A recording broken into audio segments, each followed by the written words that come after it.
think I hurt my leg. You need to make over $1 billion a year for me to help you. You're a male, down with the patriarchy. Are you serious right now? My leg's busted and you're talking salaries? Come on. All right, fellas, today we're talking about how real strength means lifting people up, supporting LGBTQ folks, supporting feminism. Those are powerful choices. What we don't want to be is a toxic man like this guy here, AB Media 83. Ooh. Hey, guys.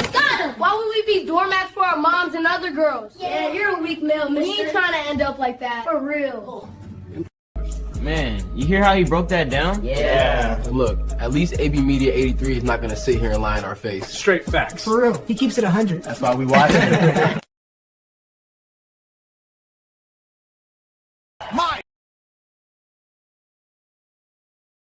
My fellow citizens, you know what time it is. Vote frogs, no matter who. Yeah, because migrants are more important than you. I choose the bear. He won't try to hurt me. Lord, bless this food I'm about to receive. Amen. Lord, what is in that hair? Oh my God. I choose the bear. He will never hurt me. A few moments later. Hey, come get her. She did something to my baby daddy. What? I choose the bear. He will never hurt me. I'm done with life, and it's all Jermaine's fault. It's always Jermaine's fault. I'm done.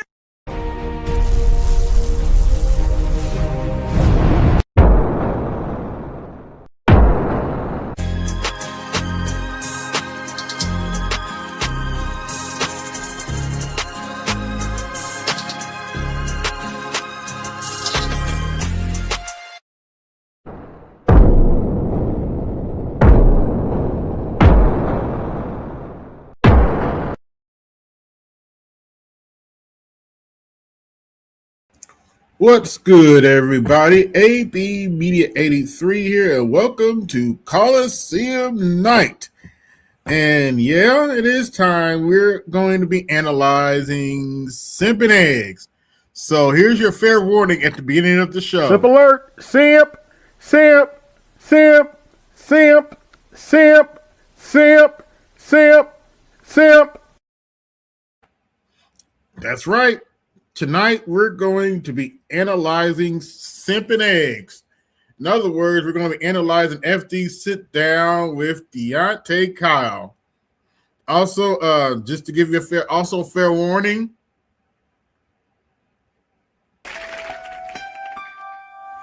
Lowered expectations.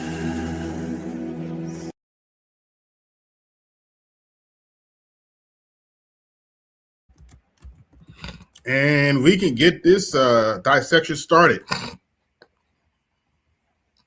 Tonight, we're going to be analyzing Simp and Eggs with soy sauce.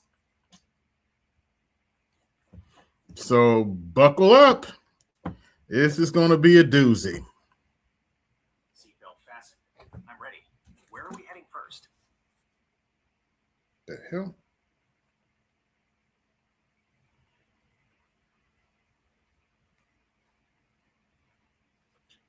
But anyway, sorry, my phone was doing something. But let's see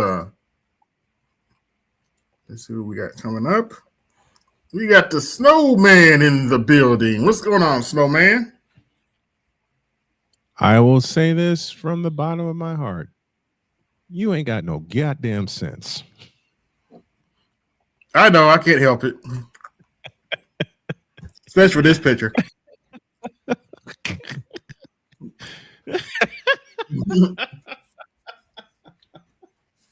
They make it too easy, man. I mean, seriously. My friend Cole says it best. The jokes write themselves. I don't have an AI video for this, unfortunately, but still. Shut up. You don't. Yeah, you do. Never mind.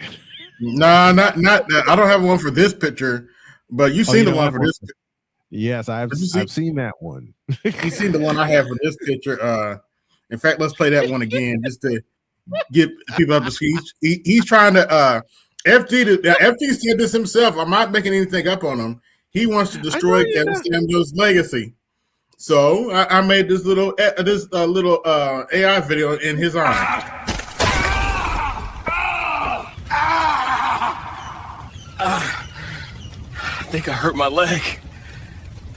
You need to make over $1 billion a year for me to help you. You're a male, down with the patriarchy. Are you serious right now? My leg's busted and you're talking salaries? Come on.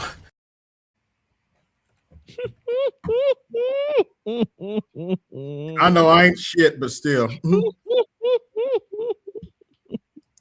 right, let's see. This is too easy. Let's go on. Let's go on and get this show on the road. Let me wait. Time. I won't do this often, but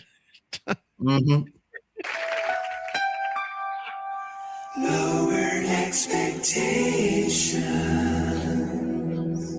That sound is what I came in on when I came back here in my office. I said, "Oh, it's 10:30," and I hear that. I mean, it fits. Yeah. Wait, give me the dual picture back up again. I got the perfect sound for it. Oh, okay. Then we'll get started. Here we go. This one's for all y'all that love me playing this sound, and it applies right here. What is that? What is that? That is two simps who love feminism, as the t-shirt said. Okay. I gotta quit. But this one applies. Jesus Christ, I can't believe I'm gonna do it, but I'm gonna do it anyway. Here it comes. What is give? Yeah, and to be fair, FD is married, so FD, yes, FD indeed is married. Yes, just for the record, we don't lie on people over here. No, we don't. We don't lie with people. We don't lie on people over here. What's going on, Louis? But just go. Let's go. Let's go. Let's see. All right, it's 2 hours long, so I may as well go. Ugh. Let's go. True. But that's like, which I am, spectrum adjacent skills. Georgia, I tried out, I made the team, but then I realized like the coach had been coaching all these kids so he wouldn't start me regardless. And I was like, okay, I'm fuck this. I should have stuck with it because I was really good. Because I never had, like, even in middle school, I was all county. I was already on the high school team, but then we moved. Would at least got some free college. Oh yeah, for sure, easily. Yeah, I know for sure I was decent enough to get a scholarship. Well, not me. We'll see about this boy though. We'll see if we can see you these boxes. It was zero athletics on your side? No, it's just me. That's what's wild. My older brother was an all-world running back. He was, he was on like 5'6", 5'7". It's just you. So, but he was like, in that work done shit. My sister literally is a head coach for a top tier track team in college right now, and like held records in Illinois for like 20 years on the hurdles and shit. And then, I was really good at video games. You know what I'm saying? I was on all the teams, but I shunned at Tekken. Yeah. I was really good at Tekken in the community. Now, my name rings bells. Yeah. But hey, you gotta know your strengths though, bro. And that's the thing, we can transition when we get to the management shit. Like that's the thing I think if niggas understand early on, we'd have a lot less problems. Actually, to be fair, because I have seen his lives, he does play a lot of Tekken. He's not lying about that. Okay. He does play a lot of Tekken. And I actually troll him because every time I see him. So Tekken is his thing.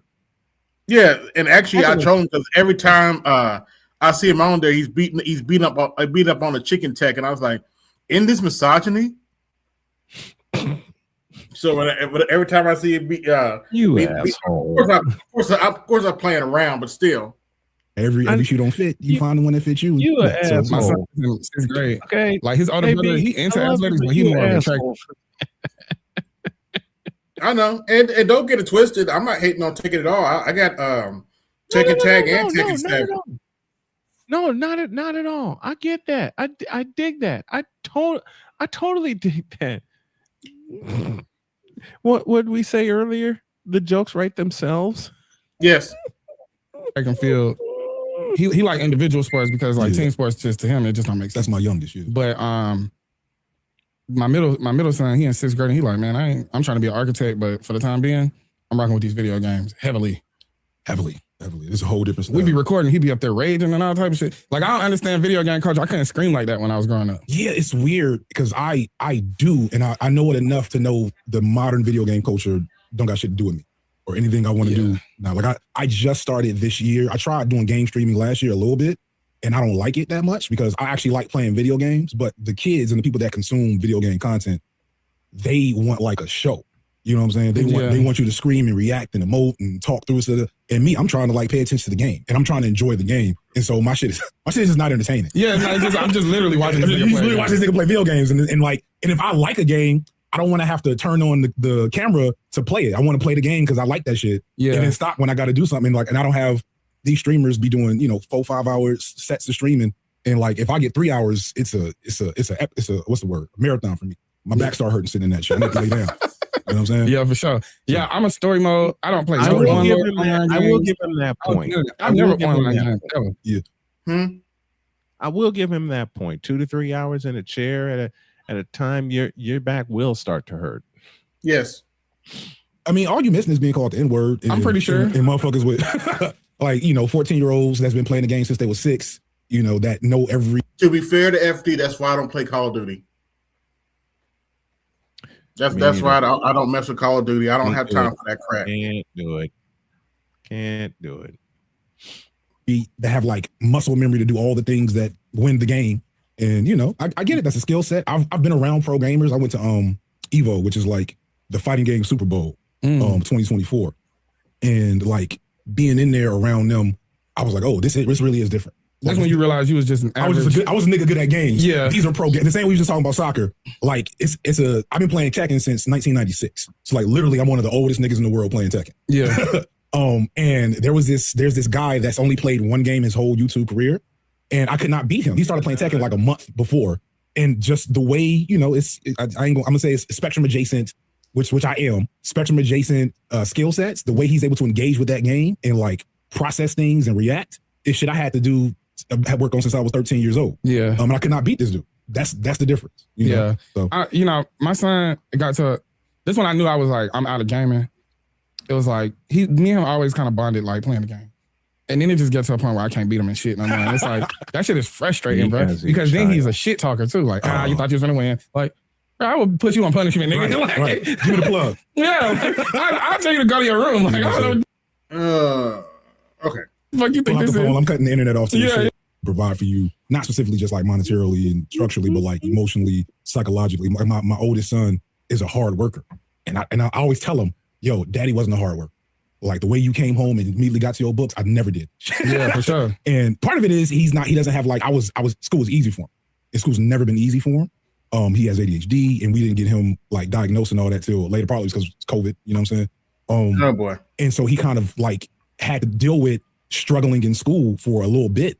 And he's at a school where it's competitive and like, the cool kids are A students at his school. Yeah, that's hard. Right. So he can't act out and like do some other shit to get social status. No, he got to get his grades up. And so like he developed work ethic off. And I was like, hey, let's go. That's tight. That's tight. You know what I'm saying? Yeah, I rock with that. Yeah, yeah, because I think environmental changes for my children is big for me. I was really influenced by my environment. Yeah. I think more than anything, there's an ease to like allow them to be creative where that shit wasn't celebrated in my home at all. My home was very like old school, traditional, go get a job, go get it. You gotta be out the house by 18. You gotta be out the house by 18, all that type of shit. Yeah. Whereas like I tell my kids all the time, like, bro, if y'all wanted to stay here, y'all could. You can't just not do shit. Right. And like I wouldn't even ask you to help pay bills and nothing like that. It's just like be active. Figure something out. You know what I'm saying? Buy your own car. Like if you want I don't disagree with that. Work towards something like that. Nor do I. I would love to be like a dad that's like, I'm about all my kids' cars at 16. Ideally that makes sense to me, but I also know these. Now, to be fair, it's one thing if you prepared your kid to be out by 18, but a lot of these parents are not even prepared their kids to be out in the world by 18, but still want to kick them out, which is something I completely disagree with. these niggas. And it's like, I don't know, giving you a car. Right. Because my oldest son, grandkids. you see what I'm saying? Especially this oldest one, bro. Because he a FaceTime all day with his girlfriend type dude. Oh, yeah. He's 14, got a new girlfriend. It's like a whole thing. And it's like, he was diagnosed on the spectrum at like 4 or 5 years old. I work with Southern. I was like, look, I come from a long line of undiagnosed autistic men. Straight up. Like autism didn't exist until essentially 20, 25 years ago. It wasn't real. I mean, it existed. I don't know what the camera. Are we? Yeah, we've been rolling. Okay, cool. This you right here. Okay, it existed before I get some well actuallys and shit. Yeah. Right. But you know the whole management, ain't got to get into all the management shit. But like, I don't have no publicists. You know what I'm saying? I don't have a publicist. I just got somebody to handle my shit. Right. You know what I'm saying? Like make sure bookers book. Right. Money is paid. Money, you know, all the, I like the admin shit. Yeah. And like, you know, reach out on your behalf type stuff. Like they can get in, like people that's been in this game, especially like my manager's been in podcasting for 15 years. So she's been managing podcasts for 15 years.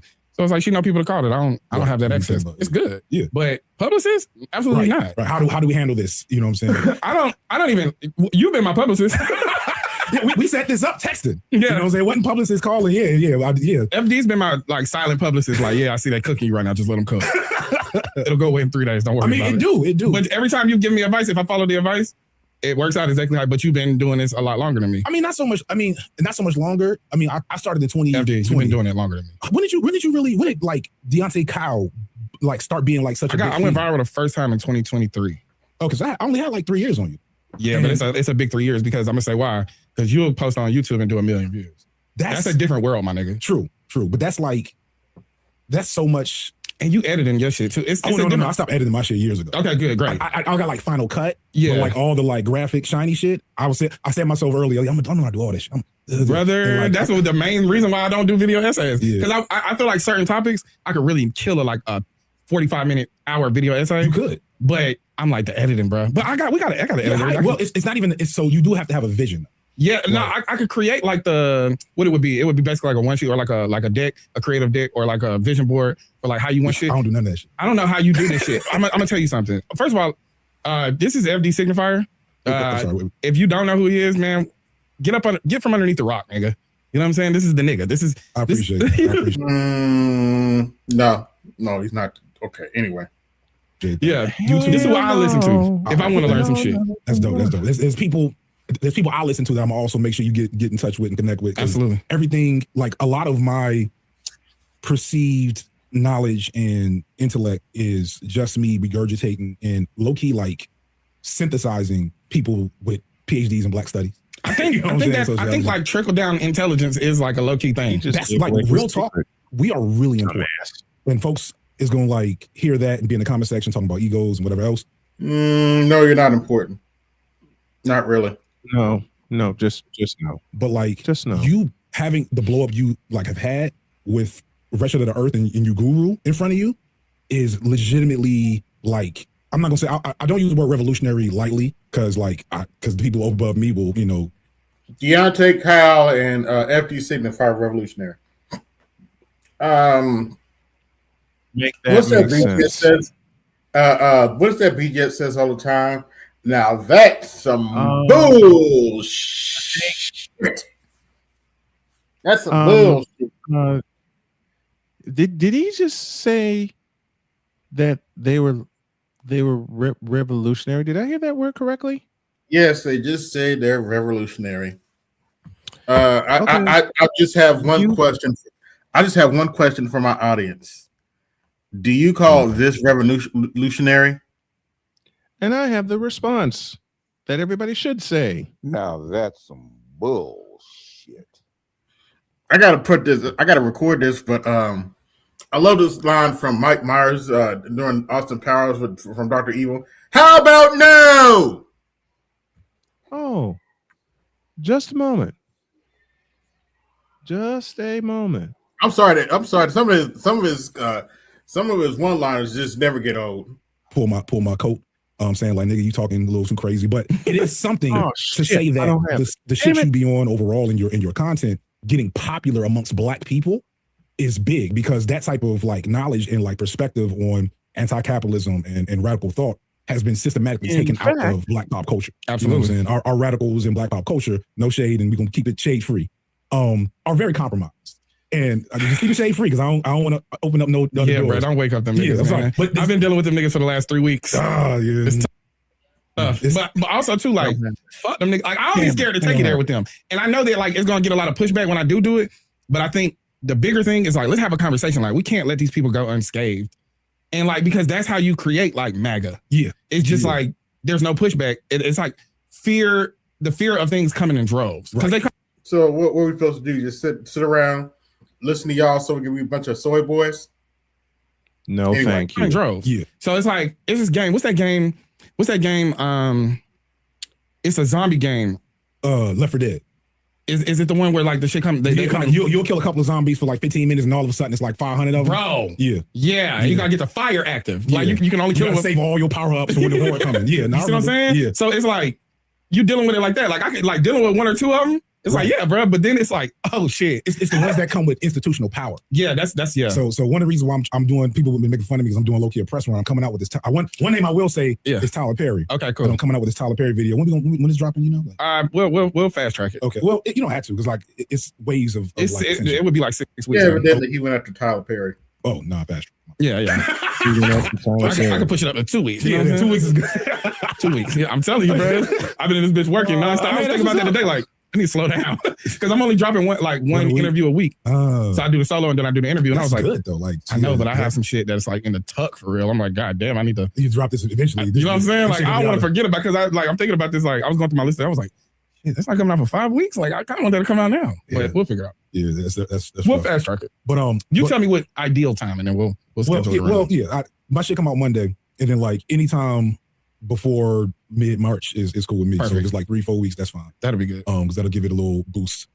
Might start dropping 3 episodes a week. Now the Tyler Perry video probably will do big numbers. Absolutely. And so like so first off, let me just apologize for the wave of white people that's about to pop up in your in your comment section and feeds because shout out to Art Newstall for that the symposium. You ain't got no sense, Art. You're not shit for that, Art. The symposium. Oh my gosh. Oh, it's too funny. Gosh. Oh, the symposium. Oh man, I wish I would have came up with that. The symposium. Oh man. All right, let's get that the blow up on YouTube. I can't front. The initial blow up was I talked about some white people shit in a way that white people on YouTube had not seen a nigga do. And 1 million views, 100,000 subscribers after like 2,000 for a year and a half. And I was like, oh, this is. Yeah, now they're paying you. This is weird. My uncles would not approve of this shit. And I got to really like self-evaluate. That's really what brought me into a more radical position because I didn't want that Van Jones. Treatment. Yeah, this is not. I'm doing something wrong if white people are this comfortable in my comment section. Yeah. But YouTube also doesn't. You know, white people are that comfortable in comment section. That little thing he did, that little screenshot he did on me. There's a lot of white people in this comment section. I noticed that. Can you give me about 2 seconds? I'm going to record a sound for you really quick. All right. That's why I really wanted to connect with you. YouTube doesn't have. Can you pause that algorithm designed effectively for pursuing black eyes and ears. Oh, okay.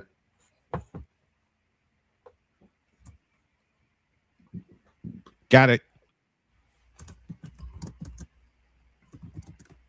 What's the sound?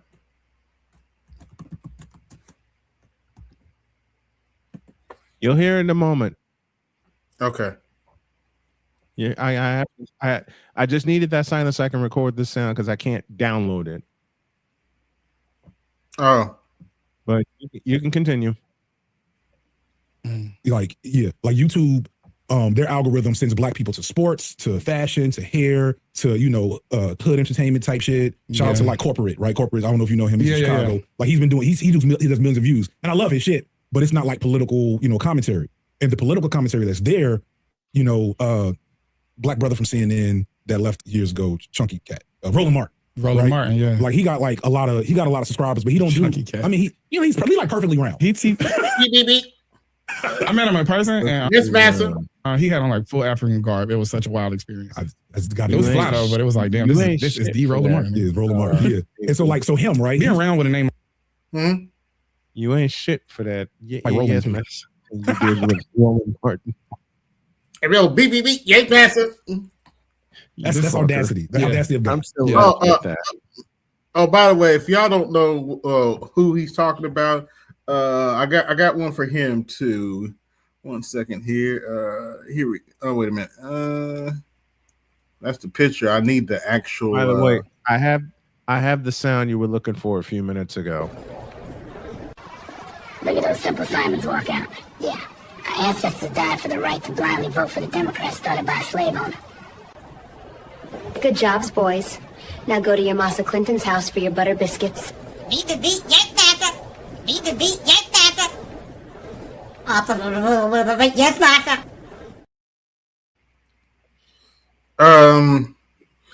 Just some slight political news.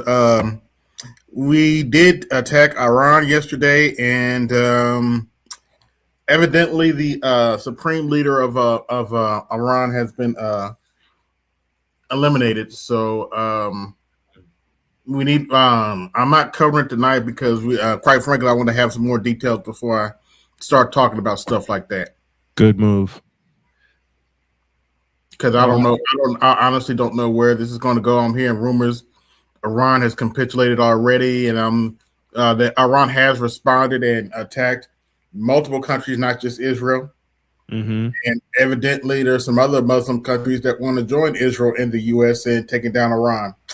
So we're just gonna have to see how this plays out. We need more information before we make any real predictions. I have a sound for you, sir. Okay. This is what I recorded a few moments ago. How about new? Yep. Yes. Say what you want about Dr. Evil. He had some good one-liners. This is one of them. How about new? Mm-hmm. Let me set the volume here. Okay. All right, continue. So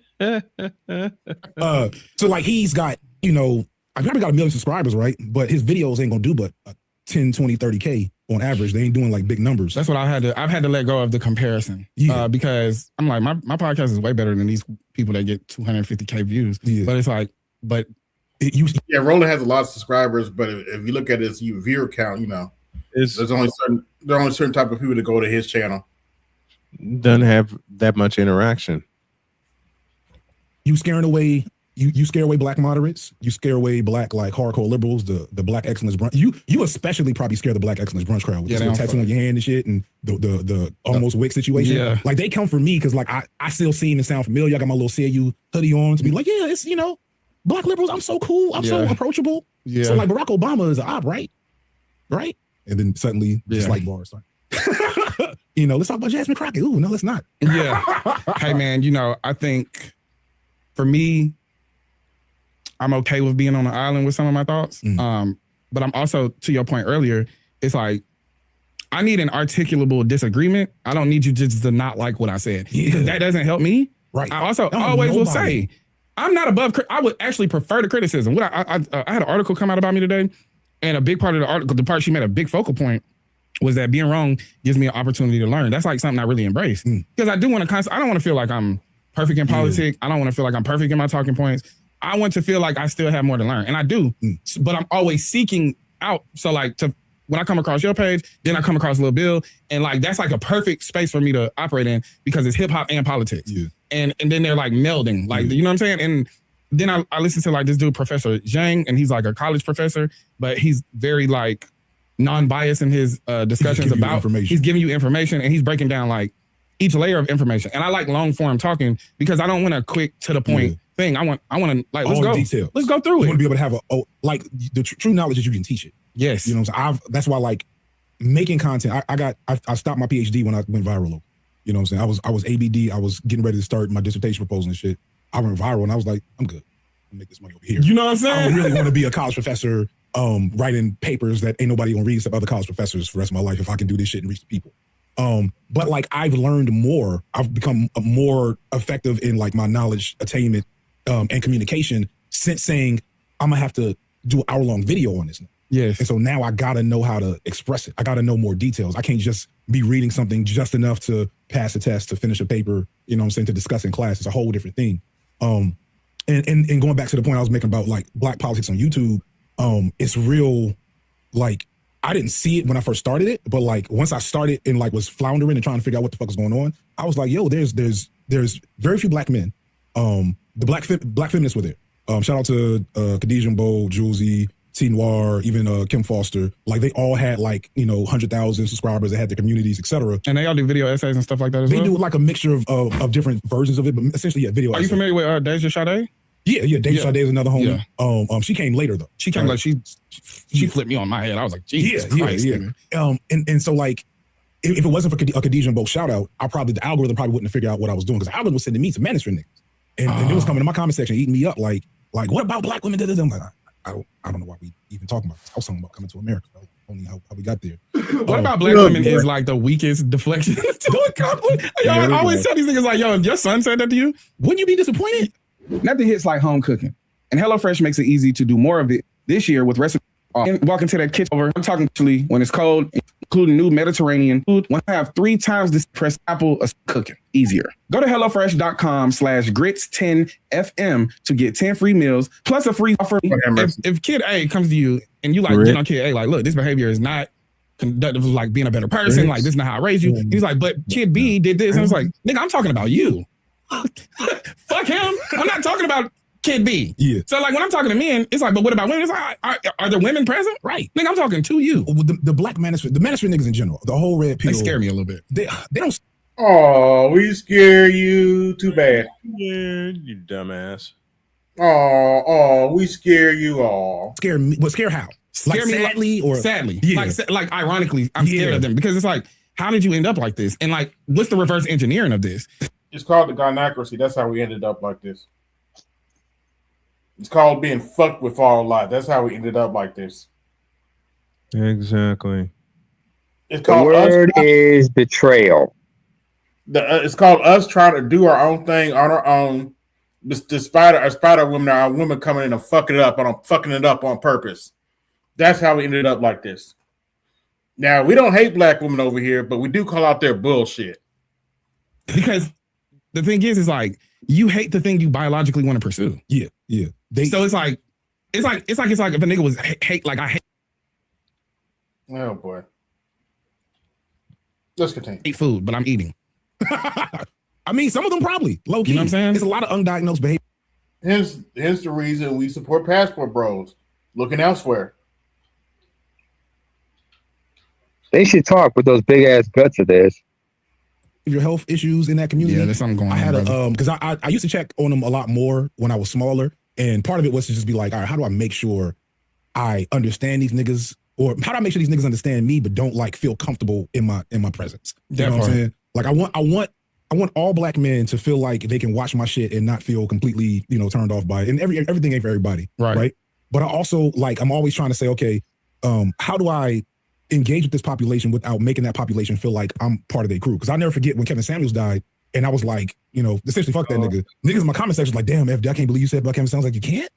Fuck, what am I doing then? Because I'm not doing something right. If you think sometimes things happen to me like that, and I'm like, yeah, like how are you? But then I realized too, I have a different issue than you have because you are not clip famous. Yeah. So like, in order to promote my podcast, I have to post clips on social, which means there's a lot of niggas that only know me from clips. Right. And so they haven't seen context. They haven't watched a full show. They haven't seen a lot of the details that go in. They just see the hits and the talking points. Right. And then it's like, well, I can't believe this your take. It's like, nigga, what are you talking about? I've been my take from the beginning, but then I realized like, oh, you've never seen the show. Right. So you've seen a bunch of clips. Yeah. And you think you have an idea about who I am in a 3-minute clip. Yeah. This is a 2-hour show. Yeah. You miss so much. Yeah. Similarly. But what throws me though is like niggas will watch an hour-long video of me. One of my favorite like early videos, I was talking about Baby Boy and like how people sleep on how Baby Boy is like one of the most important pieces of media for black men of our like generation ever made. And they think it's just Jody walking around being a fuckboy. It's like, yo, this boy is going through so much shit and the world is putting so much message towards him and he's expressing so many things. Y'all missing it. This nigga's a prostitute. And like people just being like, yeah, that's cool. And I'm like, no, this is deep. And so it's like, and Baby Boy is the quintessential homosexual movie. Mm-hmm. Compared that to their eyes of watching God in the video. So I'm comparing it to this seminal black feminist text. And then like a week later, it's like, I can't believe you simping for black women like this. I'm like, what? Why would you even like be interested in what I have to say if that's like your standpoint? But one thing I also noticed from that experience, and even like going back to Kevin Samuels and why he was able to blow up the way he was, is that especially on YouTube, and again, like the Instagram land is more fertile. There's so few black images, so few images of straight black men of an intellectual disposition, for men to like engage with, that they'll take whoever they. Yeah, and even if they don't agree with you, they just want to hear that so they can be reminded of that aspect of their own humanity. Even if they feel like you're full of shit and they hate everything you're saying, the hate watchers pay a lot of bills in FDC. Yeah, that's what we got Dr. T, Dr. Deal, and Dr. GG for. We don't need you in our household. Yeah, you know what I'm saying. And they'll willfully misunderstand you. They'll willfully misrepresent you. You were talking about like just like sad. So the last I just Googled people. You asshole. Some shit. The other day. And it's like there's this black manosphere dude that's literally 75 years old. Literally 75 years old. Oh, he's talking about BGS. It's 3-4 videos a week of him just talking to other black incels about how bad black women are. He just posted something about me, I think like yesterday. Oh shit. I gotta keep working. Because this shit is really sad. 75. So the question becomes, what happened in that? Actually, he's in his mid-60s, but anyway. In that man's life between 1975 and 1995, that solidified him into being a black manosphere talking head into his literal septuagenarian years. Yeah, this is an elder, bro. Right, this is an elder. But not only that, you're an elderly content creator. This ain't even your bag right here. Yeah. But he found, I think it's important. Everybody needs to find community in a space that works for them. And the community space, even if it is toxic, it is a community. Right. And I think there's a desperation. This is like a quiet desperation within everybody that exists in like this. And actually, he said, "What?" Actually, they're displaying their ignorance because he also had a women's show for some time, but they don't talk actually about showing the willful ignorance. But yeah, willful ignorance. Willful ignorance, yeah. Internet age of really connecting with people. Mm-hmm. And I think sometimes it's like if I have to settle for a virtual connection, right, then I'm gonna make the most out of this, which leads to like a lot of echo chambers of thought and like feedback loops of thought. And get sucked in and they lose track with not just reality, but like normal shit a lot. Yeah. That happens in every political spectrum, including the left. You said earlier, like what is to be done. And like the thing that I'm most proud of, folks try to act like me and you have all black women fan bases. And I regularly show my metrics that shows my shit is 75% men, 70% men at the lowest. Yeah. And you can tell it's black men because you can look at the comment section. Yeah. Unless I make a video about like wrestling. Yeah. It's a little different. But, that's not what I saw. But anyway. Yeah, I'm pretty well balanced between men and women. It is more men, but it's like not significant. It's like 55 or 60. Yeah. But they'll act like it's all black women. Because it's easier to call you a simp. Yeah, it's easier to say that you like pandering because you are one. And like the pandering thing to me is just like it's just lazy. It's like pandering to what? Like I'm not supposed to like my mom because then that's where we're gonna get to. I'm not supposed to. Nobody said that. And if y'all watch this video, I'm not saying that. I didn't say you didn't like your mom. I don't even play that with people. I said nothing of the sort either. My children. I don't have anything nice to. I have nothing nice to say to these individuals, but I will call them out and say, first of all, you are the way you're talking and the way you present yourself. I know from this individual, the way he smiles, his smile lets me know, okay, this is an individual who is intellectually dishonest and is doing this to. You know what? Let me say it this way. These guys are on one side of the coin. You know what's on the other side of the coin? What's on the other side of the coin? What's on the other side of the coin is Anton Daniels. Basically, they're both going for the bag. Okay, so find the line what I just said. So what I'm saying is unfound. We know So what I'm saying is, one, we know these individuals like to use intellectual words. And they like to speak in ways that are to make themselves appealing to certain groups, but they're covert, intellectual, dishonest hacks. This is all a grift. This is what they are. They're not just. I'm not going to call them a simp. I'm just going to call them a bunch of snake oil salesmen. That's what they are. They're the liberal equivalent to Anton Daniels. That's what they are. Yeah, but I don't have an issue with my mother. She wasn't perfect, but I don't have an issue with my mother. She nobody has it. And she actually put me on game like how some of these black women operate. A lot of us had our mothers put us on game to navigate this world, but that didn't mean they were genuine about it sometimes. That's a misnomer. That's a misnomer about the black manosphere. Not all of us have issues with our mama. Some of us do, but I'm not one of those people. Or when I want to hate her too. So at every stage of life, you want me to hate women? It's just weird. No, and I never said that either. These niggas, yeah. Them, but because some of these niggas do hate their mom. And they hate their children too. They hate their sisters. They hate their partners if they have them. No, we don't. You know where he's going by saying that we all hate these women. And they're low key attacking not just the masculinity of everybody in the manosphere, but like the women, they're trying to say we rainbow. They're trying to attack our heterosexuality. This is what they're trying to do, and they're trying to paint us as misogynists and covert homosexuals, which we are not. We are proud heteronormative men who carry ourselves with dignity and will not stand for for being besmirched of our right to be ourselves. But continue. And that's what you said. Scary. That is the scary thing. It is because they have to raise these kids, right? And one of these kids might date my son. And I was like, all right, son, I'm gonna tell you what you're dealing with. Right? You're dealing with manosphere child, a red pill child, red pill second generation. Yeah. I'm curious. I know you grew up in Chicago. You grew up in Chicago suburbs. Yeah, south suburbs, which is Calumet City. Chicago suburbs are. I'm not about to do the whole my suburbs. But South Chicago suburbs are not.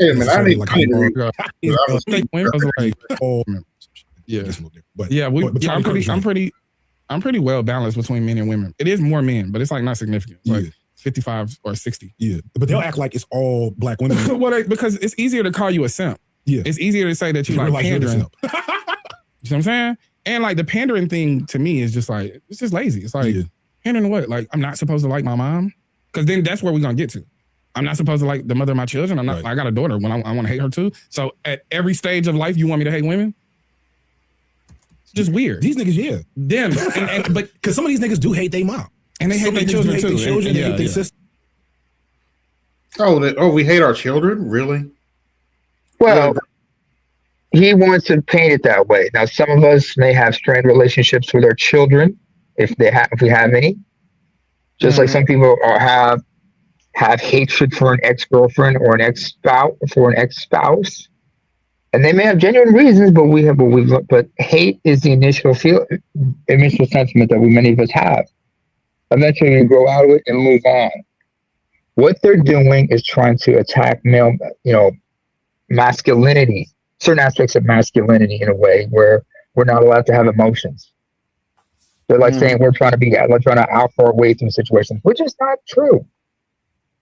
We are human beings, and we're accepting that.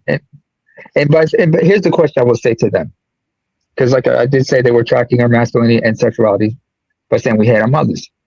So, gentlemen, would you say it is gay for me to say that I love my father, or to say it's gay or I'm a pedophile if I have a son and that I love my son? Is that what you're saying, gentlemen? What I miss? Hate their partners if they have them, and that's what got my wife some ice cream. What I miss? Scary. That is the scary thing. It is because they have to raise these kids, right? Pause a minute. Can you please pause, Amy? My son. I was like, all right, son, I'm gonna tell you what you're dealing with. You're dealing with manosphere child, a red pill child, red pill second generation. Yeah. I'm curious. I know you grew up in Chicago. You grew up in Chicago suburbs. Yeah, south suburbs, which is Calumet City. Chicago suburbs are. I'm not about to do the whole my suburbs. But South Chicago suburbs are not necessarily how you would imagine Fayetteville out here. Algale Gardens, which is where Barack Obama started his political career, one of the hardest, roughest areas of the city, was 10 minutes away from me in one direction. Harvey, which is where Lupe Fiasco grew up, it was 10 minutes away in a different direction. So it wasn't like I didn't have access to a certain black aesthetic and energy, but I also, didn't worry about things that I've heard niggas talk about in their experiences. When I got to college, I had not a rude awakening, but I had to be I was actually way more privileged than I thought. Yeah. My bad, y'all. I was faking the funk. I thought I was with y'all. I'm clearly not. How can I support? That's real. Yeah. So you're you're in college when you start content creation? No. Well, I mean, low key, I guess I did. I was just talking to my man Red right here. Like, we did radio shows at Clark. You know what I'm saying? And I've always been in media. And then I got halfway close to being successful in like radio and the music industry, and then realized pretty instantly that I wasn't built for that type of environment. Like, I just didn't have energy. I didn't have a drive. I don't be liking people and being around people. Niggas wanted me to go to the club and like be at parties and holler at the DJ. I'm like, I don't want to do none of this. This is loud. I want to go home, play Final Fantasy. And I was like, okay, that's who I am. Let me chill. And so I became a teacher. And what's interesting is that like the teaching experience influenced my politics today more than anything. Even though I hadn't read anything serious to like change the way I perceive the world, I just had a firsthand experience with the system, a firsthand experience with structural racism, with generational lack, and how like systems protect themselves at the cost of the people. Right. You know what I'm saying? I was in the Fulton County Juvenile Court for years, and like I'll never forget probably the moment that really broke my spirit in terms of like believing in the structure of America, and you know, we need to get into the system and change it. Like was I had this kid, so I had gangsters and you know, hopefully not future killers walking through the hallways on a regular basis. Juvenile court. I was trying to keep them out of jail. You know, do this. You know, but every once in a while, you just had a kid that just needed support. He just needed help. He needed a hug. He needed a Xbox to keep him out the house, or keep him in the house so he didn't get involved in the streets. And so this one kid was definitely out of place. He was just truant, and low key, he was just depressed. His aunt had got murdered, and that fucked him up because he was closer to his aunt than his own mom. His mom was on some weird religious shit, you know, how some elders are. And so, and he wasn't getting along. So he was just not going to school. He was just staying home and playing piano, right? And so this boy comes to my office and I'm like, all right, listen, Mom, your son don't need to be here. I understand you got problems with truancy, We're going to do this. When we go to the judge, we're going to do this, and this to keep your son out the system. Because if your son gets in the system, chances are shit just going to get worse for him, right? Mother was like, cool. We got to the court. And I never get, I'm trying not to get emotional, like, because this shit sticks with me. We got into the court and I got my little reports, you know, guardians and all the lawyers and shit, you know, because it's just kind of a process for everybody, because it's little niggas in there all day, every day, you know, with different crimes and shit. I do my little report and I say, Judge, we request therapy and, you know, a couple meetings a month to check in, and he should do this, and this. And the judge, and this is one of the good judges, because some of these judges ain't shit. The judge is about to say, all right, cool. And his own mama stood up and said, Judge, I want my son on probation. And I was like, and I couldn't say nothing. And I looked at the judge like, my nigga, like, and the judge was like, I hereby probation, yada, yada, yada, for how long? And I just walked out there. Like, I walked out. I didn't say nothing to the mom. I didn't say nothing to the kid, because I was like, I'm gonna end up in front of it. So he's seen the gynocracy up close and personal. But he wants to come over here and talk shit about us for calling it out. Okay. Judge, if I don't get out of here right now. Yeah. And like, that was because that's a mom that, you know, unfortunately through a series of failures thinks this system is for her child and doesn't understand how these systems really work. Didn't trust. Oh no, she understands. That's why she. Anyway, it's me. There's, you know, we without manosphere bullshit, getting into manosphere bullshit, we can get into how little black boys are regarded in society. How having a black son that doesn't behave. But we're talking about his manosphere bullshit. Okay, bro. Will becomes this like scarlet letter for a parent, and so you overreact to your son's reasonable misbehavior under, you know, societal circumstances, and a judge. Oh, so you admit you know there's a problem with the system, but you want to call us out for calling it out? Really, bro? That had to follow the rules, not in the interest of the child, but to protect the court.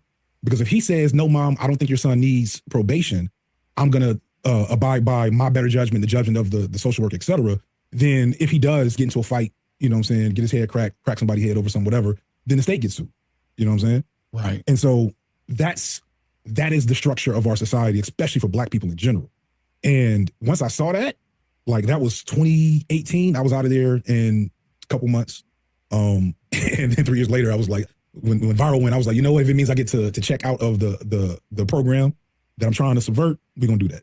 You know? Yeah, I'm curious about that too, because oftentimes we get into these positions where we realize, like, even if I am in the system, I can't. So FD knows the gynocracy's fucked up, but they want to yell at us for calling it out. He's aware. That's what he's saying. Yeah, but he's aware that more importantly, that the school to prison pipeline is still flowing. It's still floating in that same old direction. And only this time they're getting at them earlier and younger. More so than ever now. Mm-hmm. We have the master teacher in the building.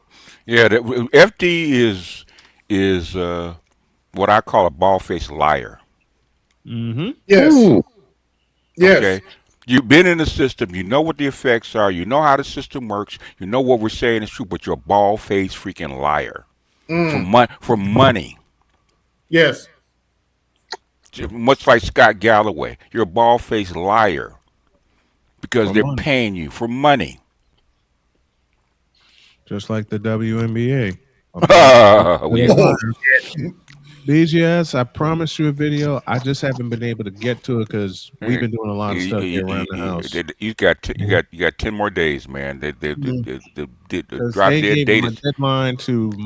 a deadline of March 10th. Okay, the thing is, I understand why they're doing it, and they better WNBA better be the players better be glad that Caitlin Clark effect is real, and that's what the NBA is banking on. They don't want to lose that. That's how come they're willing to stretch it out as far as stretch out as far as possible. It's because she's a generational player, and they don't want to lose that. But go ahead. They don't want to lose. You know what? Let me be totally truthful. And we're gonna wrap it up real quick because we're right in the middle of stuff. But I understand what you're saying. I got this in my video plan. I'm actually going to record it tomorrow. Mm-hmm. They want to lose Caitlin Clark, but they don't want to lose the Caitlin Clark benefits, if that makes sense. The thing is, the reason, if it wasn't for Caitlin Clark, they would not be pushing this lever as far as they're pushing it. They'd have folded a long time ago. They'd have taken the first deal that would increase money and shut their mouth. But the thing is, they know that the NBA does not want to lose the Caitlin Clark effect, okay? And really what they're begging for is more NBA money. Otherwise, Adam Silver would have collapsed that within a couple of weeks. They don't want to. Guess what? Let them go overseas. Let them do what they want. Fuck it up. Yeah, fuck it all the way up. Yeah, in other words, we don't care. They'll be back in the year. Don't worry about it. Okay. Or go down to college, get new players, and do what the NFL did. Go into a strike season. Okay. I got a funny for you, BGS, and you're gonna crack up about this. Jody and I were doing some stuff around the house, and then I was here in my office, and she came in and saw me writing down the WNBA schedule. She leaned in my ear and said, "Dear WNBA, this was your bag," and walked off. You should be doing a daily report on this crap, man. But go ahead. Real quickly, BGS. Okay, how much shit are we in?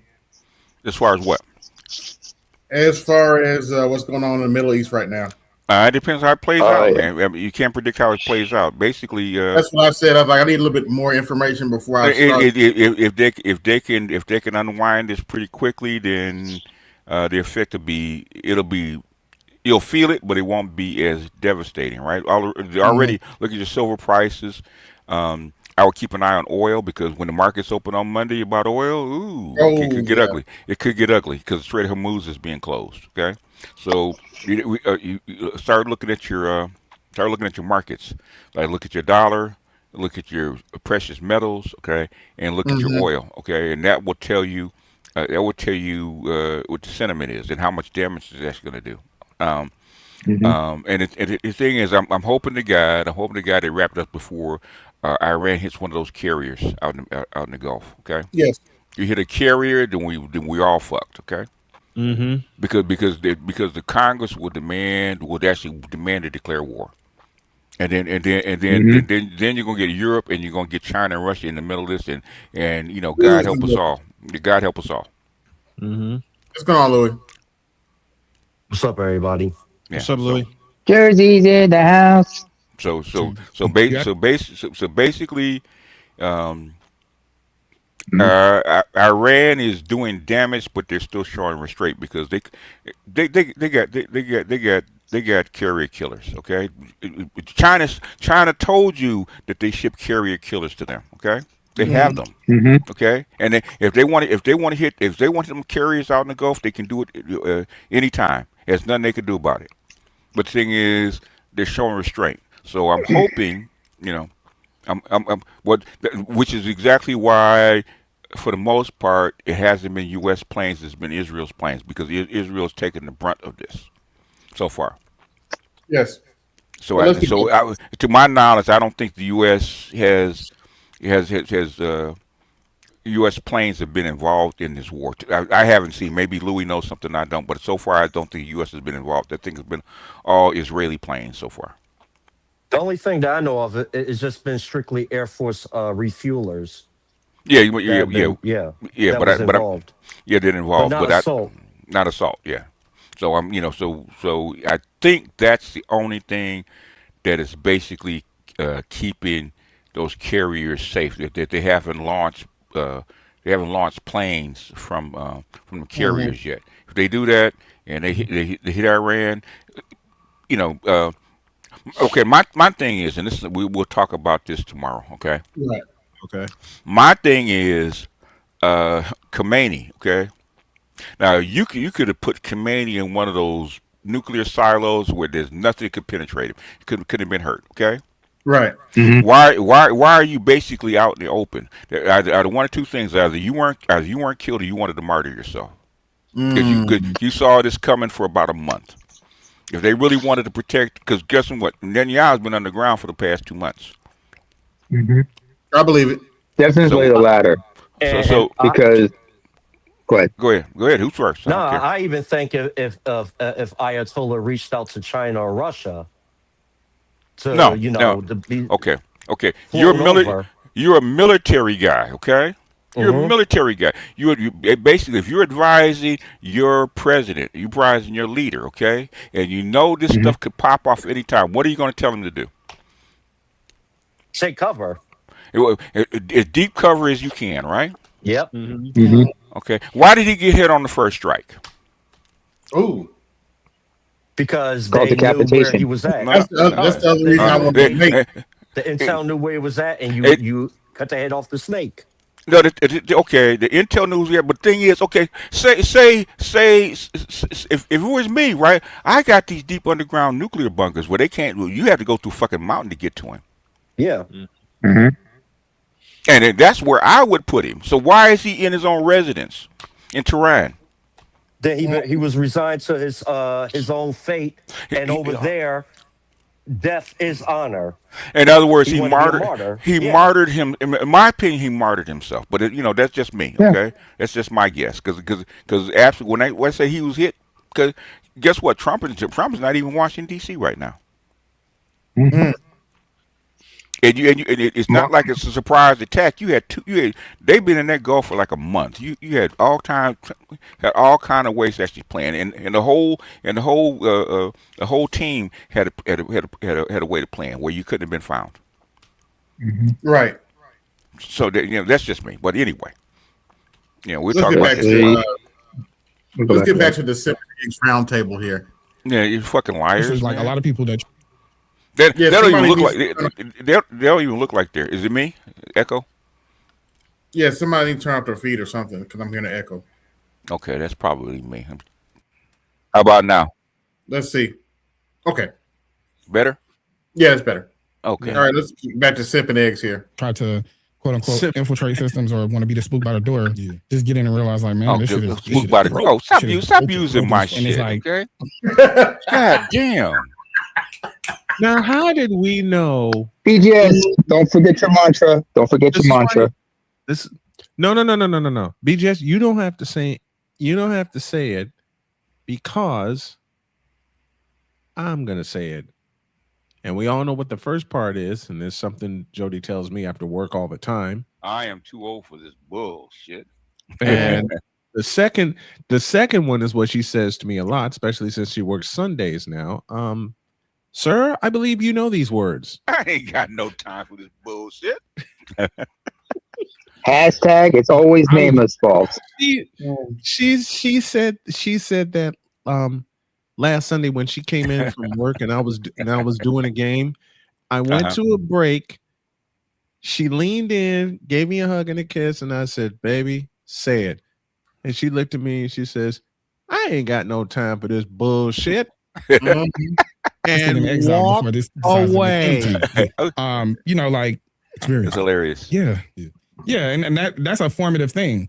But what it does do is pivot you into a place where you can get directly to people. Yeah. So, like I said, for instance, like there's been a lot of your videos that I've watched, and it's very hard for me. There's a couple of like intangible things that have to be very present to keep people's attention. Oh, according to them BGS, we hate our mama for some odd reason. I was like, okay. I'll go ask my mother. You know, do I hate her? Okay. Or does she think I hate her? Okay. For that line that you often told me, Master Teacher, thou art not shit, sir. Well, I want. No, I'm not gonna say it. I would want to know what his mother thinks about his sexuality. Ooh. Anyway, come here. Well, they were talking. You heard what I said earlier, didn't you? Say what? I said you heard what I said earlier about this whole thing. What I said earlier. I said first thing I did say was, first of all, the low key saying that we are heteronormative. When truth and be told is we actually are. Mm-hmm. Secondly, when they said about we're misogynists, we hate our daughters, we hated this, I said, okay, well, on the flip side, are you saying that it is gay for us to love our fathers? Are you saying that we're pedos for loving our sons? So does he hate his sons? Oh. If he says I hate my daughters, does he hate his sons? Yeah. Yeah. I got two of them. That's where I had gone away to do something for Jody. Okay. He said we hate our daughters, right? I got three of them. Yeah. I got three of them. But I know he's talking. I know he's talking about me. Okay, but we do. Of course. Yeah. Of course. What'd you say? Bold-faced liar. Yeah. And I think that there's a charisma that has to be present. There's an obvious know-how that has to be present. But there's like my understanding, both of them have sons. Deontay Cole, he produced a child, really? Yeah. He says he has a daughter and really? He said he has a daughter. Okay. He has a daughter. Oh, I didn't never guess. What did they say? Plot twist. Yeah. That's what it is. Whatever. No, the plot thickens. No, plot twist. I had no idea that it was going down that way. Now, before you go on, take a look at that face right there, folks. Take a look at that face right there, and I'm gonna do all of y'all proud by pressing this button. Tell me, what is gay? Yeah, well, okay. Well. But in fairness, even if that was true, we all know black women like to sleep with gay dude too. So, I'm not saying that he is. I'm not saying that either. But you know, but he presents. Let's put it that way. Can I visibly like appreciate what's going on? This nigga's face bothered me enough. You know what I'm saying? Like, you know what I'm saying? Some people just got unlikable faces. And I think, but even the editing and the direction of it all, it just makes it make sense. But how you hit your point, the Charlie Kirk video is literally. But I have never sent a video to so many people.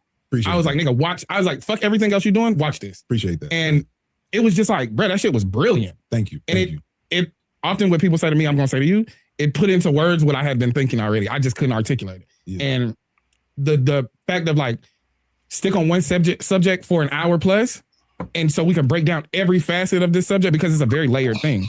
Man, bro, that shit was brilliant, nigga. Like man, it was crazy. She got nominated for something. It's funny. I tried to get a what these shit's called? A Webby? Somebody reached out to me maybe a year before last for 2024 Webby for my Kendrick Drake video, and I ain't win that shit. And I was like, all right, I don't want no more motherfucking award. I ain't gonna hold you. Same though. Yeah. Somebody from the NAACP reached out with like, please submit for this award. And then I submitted it, and they ain't even pay like a couple of $100. And I was cool with that at the time. I was like, you know what, this is NAACP, this is a big thing. And then not only did I submit, they didn't even nominate me. I'm like, nigga, fuck y'all niggas. And they came back last year like, hey, you should submit for it. I'm like, I'm straight, I don't care nothing about y'all awards to begin with. It'd have been nice. It would have been nice. Statue, but like, it'd been nice to just be in the room. About to trick off a couple $100. Y'all ain't gonna nominate a nigga. But I know my shit was better than everybody else's. I looked at the people I was like, Really? Yeah. These niggas? Right. And I hate, you know what I'm saying? Because individually, they all do great work. Right. Podcasting and impact on the culture, advancement of colored people, nigga. Yeah. These niggas. But that goes back to like that goes. It was the black excellence. Lord have mercy, I need a break. BJS, there's this story going around TikTok about a 12-year-old who got raped by a 13 and a 12-year-old. Okay. And the story, they claim that she was leaving her friend's house. They got this girl leaving her friend's house at 10 p.m. at night. What the fuck are any of them doing? I'm sorry. I grew up with actual parents.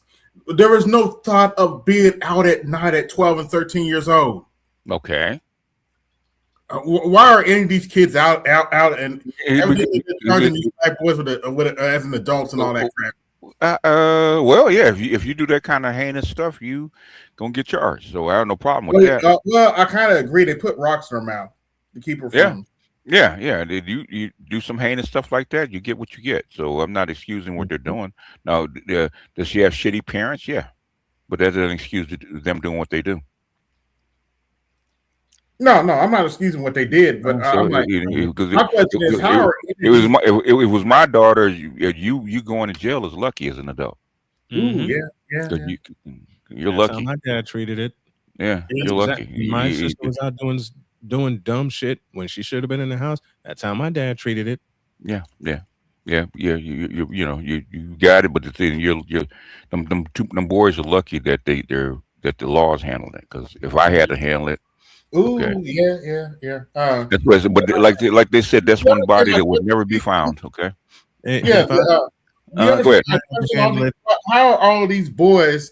How are these boys and girls even out that late at night without? Because okay, you got to remember, man. I grew up I came of age during the crack era. I saw that shit all the time. Right. I saw a fucking 2-year-old baby in a diaper. You know, remember that joke about the baby out there with the joke? Okay. Oh yeah, was it Boys in the Hood? No. It was Dave Chappelle was telling a joke about it. Is that a baby out there? Okay. I saw that shit more than once. About 2-year-old being out on the corner by himself. Okay. Damn. At 2 a.m. Wow. That's even worse. I saw that shit. So I've seen that shit. So I know about shitty parents. So a 12-year-old out at 12 o'clock at night doesn't surprise me. Okay. Got shitty parents. Right. Okay. Absentee My boy's from Chicago. That's not unusual. Okay. It's not. It's not. I've seen this shit growing up, going to high school, going to high school. I've seen it all throughout the 80s. Yeah. So like I said, I came up with age during the crack era. So that's nothing. Okay. That's nothing. Yeah, I got 12 and 13-year-old boys hanging in front of my store till 10 o'clock at night. Yeah. Begging for money. Yeah. Ain't got no. Yeah. Yeah, and they be having their little brothers and sisters with them. Yeah. Damn. And that was a commonplace when I was coming up. So I mean. Yeah. I mean, mom is at home. Mom's probably on drugs. Yep. And she's out. The fuck out. She's trying to fuck out, and starting to fuck out. Ain't no food in the house, and they don't want to sit at home starving. Might as well be out, right? Yeah. I once pulled one of them to the side, BGS. He's out flashing his money. I'm like, I'll pull him to the side. He thought I was going to tell him to stop hanging from the store. I'm like, yo, do you know where you at? Stop flashing your money around so you don't get robbed. Yeah. Yeah, never flash your money. Yeah. That's a robbery waiting to happen. Well, you try to the OG try to pull his coattail. Okay, next one's on you. Yeah. But let's get back to this. But that kind of stuff, man, that shit happens all over the world, man. You don't want to go to the third world and see what the fuck happens over there. Ooh, you do not. You do not. Brunch crew. Shout out to Think Peace Point taken. Tribe, who's also on Instagram. I think they're Think Peace Tribe on Instagram. There's no sound. They did a short film. They go to Morehouse. I can hear it. I'm here fine. Go out and come back in. They did a short film, The Black Gangsters Brunch, which is like just a 15-minute Atlanta bullshit hookah lounge brunch. The idea, I think we both understand. Ooh, what happened? Oh, AB must have stepped out. He'll be back. Yeah. AB, He'll be AB, back. He'll be back AB in. probably can't hear it either. Yeah, but He'll be back in. but the thing is, if you taught in schools and you've been in these systems, you know how these systems actually work, man. And for Yep. you, and you're educated, and you sit up there lying, between your lying underneath your Lying breath, out of your for money. ass. Yeah, which is why, Lying out of their ass. yeah, which is why I don't listen to him. But Mhm. the thing is, Mr. Z and AB, y'all like these characters. Well, there are age groups, so they can call them out easily like that. Well, They understand the lingo and everything. It's a millennial thing. So yeah. But Yeah. the only reason that I'm even interested in these people is because you guys are. Otherwise they wouldn't have 30 seconds with me. Okay, because for the most part, okay, I know you're grifting, you're doing this for money, and for the most part, you're irrelevant. Yep. Yeah. Because you're not gonna change. You're not gonna change shit. Okay, you trying to. Well, I'm gonna try to kill his legacy. You can't. It's too late. He's dead already. Okay. Mm-hmm. But you And his can't legacy. keep him. All you're gonna do is just all his you're legacy- doing by Go ahead. all you're doing by trying to attack his legacy is you're just spreading it out more. Spread it further. You And just that's the part he the doesn't tar baby realize. effect, like you say. I might do a reply to him because he doesn't understand. He doesn't understand the how this structure was actually built. Okay, that's why they call me an architect. Okay, the structure is actually built on top of just Naima, you're from Africa. You're from the Middle East, right? You know about soil. Yeah. Okay. Absolutely. Nobody growing shit. Okay, you cannot. Some shit won't grow on the soil that you're trying to grow it on. Okay. Right. No, it's not meant for that. I mean, for example, you cannot grow soy in sandy soil. It's not ideal for that. It's not. You can grow palm dates or coconut trees in sandy soil. Yeah. Rice, you need to have it in flooded fields and whatnot. If you don't understand, yeah. Sugar cane and rice and even soy needs a lot of water. Mm-hmm. By the way, I got Go ahead. I got over 40 watching. Like, share, subscribe, hit the cash app, support the show, hit my super chat and support the show. Yeah. I got any super chats today. Hit my super chat, support the show. So in other words, the black manosphere could not have been built on opposing the environment that's not already there. We built all our stuff is built on top of it. And you can't, unless you can change the environment, you're not going to change anything. And one thing Craig Hewlett told me a long time ago, and I think I've heard you guys probably heard me say this. Okay, why do rebels stop? What makes rebels stop fighting? Okay, it's called redress of grievances. You guys saw the freaking problem. You want to know why the civil rights era ended? Is because of the Kerner Commission. Redress of grievances. They gave you what the fuck you wanted. Yep. That's why it stopped. Okay, it didn't stop because of CIA, because they had tried the CIA for like 15, 20 years. It didn't do anything. All right. Guess what? Guess what John's gonna do? I'm gonna make it right. I'm gonna give these people what they want. And guess what happened? After 68, 69, 70, it went away. Yep. Because you got what you wanted. Anyway, go ahead, man. Including the most infamous line from the end of the 60s, "I am not a crook." That was 70s. Let me get this perfectly clear. Let's get this perfectly clear. The American people the American public have a right to know that their leaders is not a crook. I'm not a crook. No, they're all Names crossed. They're all crooks. Pretty much they're all crooks. Bill and Hillary are saying the exact same thing. We're not crooks, okay? And I welcome this BGS. I don't take comment. Hold on a second, Snowman. BGS. First of all, I don't take kindly that you want to say that I'm a crook. As an Arkansas man, as a Razorback, I don't take kindly to that. You damn bear. Ask Bill and Hillary about Amina Airport in the 90s, okay? In Arkansas. Or Whitewater scandal. No. The Amina Airport where they were shipping in drugs. Yep. Ooh. Yes, indeed they were. Okay. To the guests here, I just want to ask a question. I like the logo. And where can I get a cut like that? And where do they get vests like that? Oh, it's easy. Just go on ChatGPT. ChatGPT, All or right. it'd be even better is Nano Banana, which is Google. Nano Bananas where I'm gonna get an actual motorcycle vest of that. Nano Banana is actually where it's at right now. All right. Yeah, I All haven't right. Cool. tested their imaging out yet, but yeah, I made this with ChatGPT, believe it or not. I believe it. AB, I want to pick your brain about something regarding AI. Yes.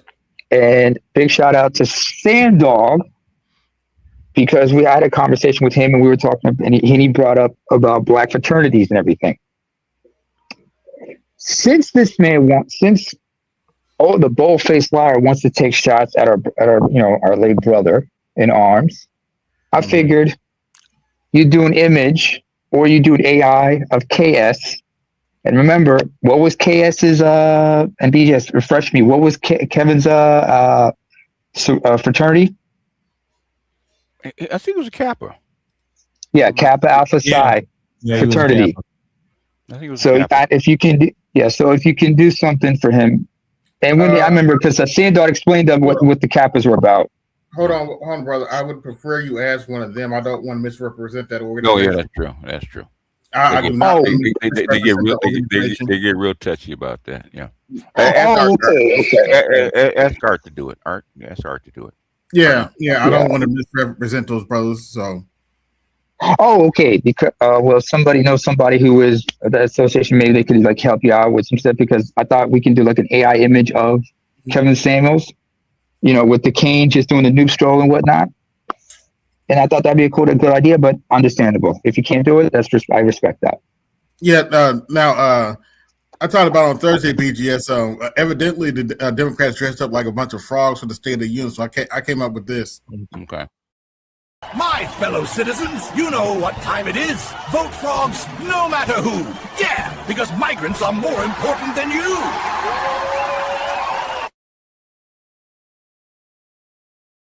What was the reason for them dressing up like frogs? I don't get the. I don't know. I guess it was to represent the swamp or something. I have no idea. Oh, could be Pepe the Frog. Right. Yeah, I had no idea. Maybe I'll look it up and see why they dressed up like frogs. Because I mean, all the stuff that's going on that needs handling, and all the mess that we're in. They're doing all this freaking theater, man. It irritates me. One of the commentators pointed out that this is a bunch of theater children that are in the Democrat Party right now, and I'm starting to believe them. Yeah, because it makes all the stuff that they're doing. It makes absolutely no sense, especially with all the problems that we're having. Because guess what? What Trump is doing right there in Iran? Here's anybody raising their voices saying that they oppose? No, not really. They're saying he been doing right, but let's see what happens. I'm like, in other words, they approve it. That's the reason. That's the reason they're raising the military budget. Okay, because they approve this crap. So I'm getting sick of them. Just like they didn't say very much about ICE until the white people start complaining. Okay. And then when white people stop complaining, actually went to Congress. Congress did something about it. And then what happened? It got solved. Right. I don't want to hear it. If basically, why are you dressing up like frogs? Talk about migrants, and you're in freaking Congress, and you can pass bills. Well, not different, like frogs singing "Kumbaya" songs and all kind of crazy stuff. I mean, okay. Why is the United States the only country that cannot monitor its borders and who comes in and out of its country? Okay, they're the only ones. Everybody else, either formally or informally, can actually monitor their own borders and either allow people in or kick people out. How come we can't do that? Yeah, that's what drives me nuts about the people talking about. The Bible says if that's what the Bible says, then go to Congress and pass a law according to what the Bible says. Stop playing around.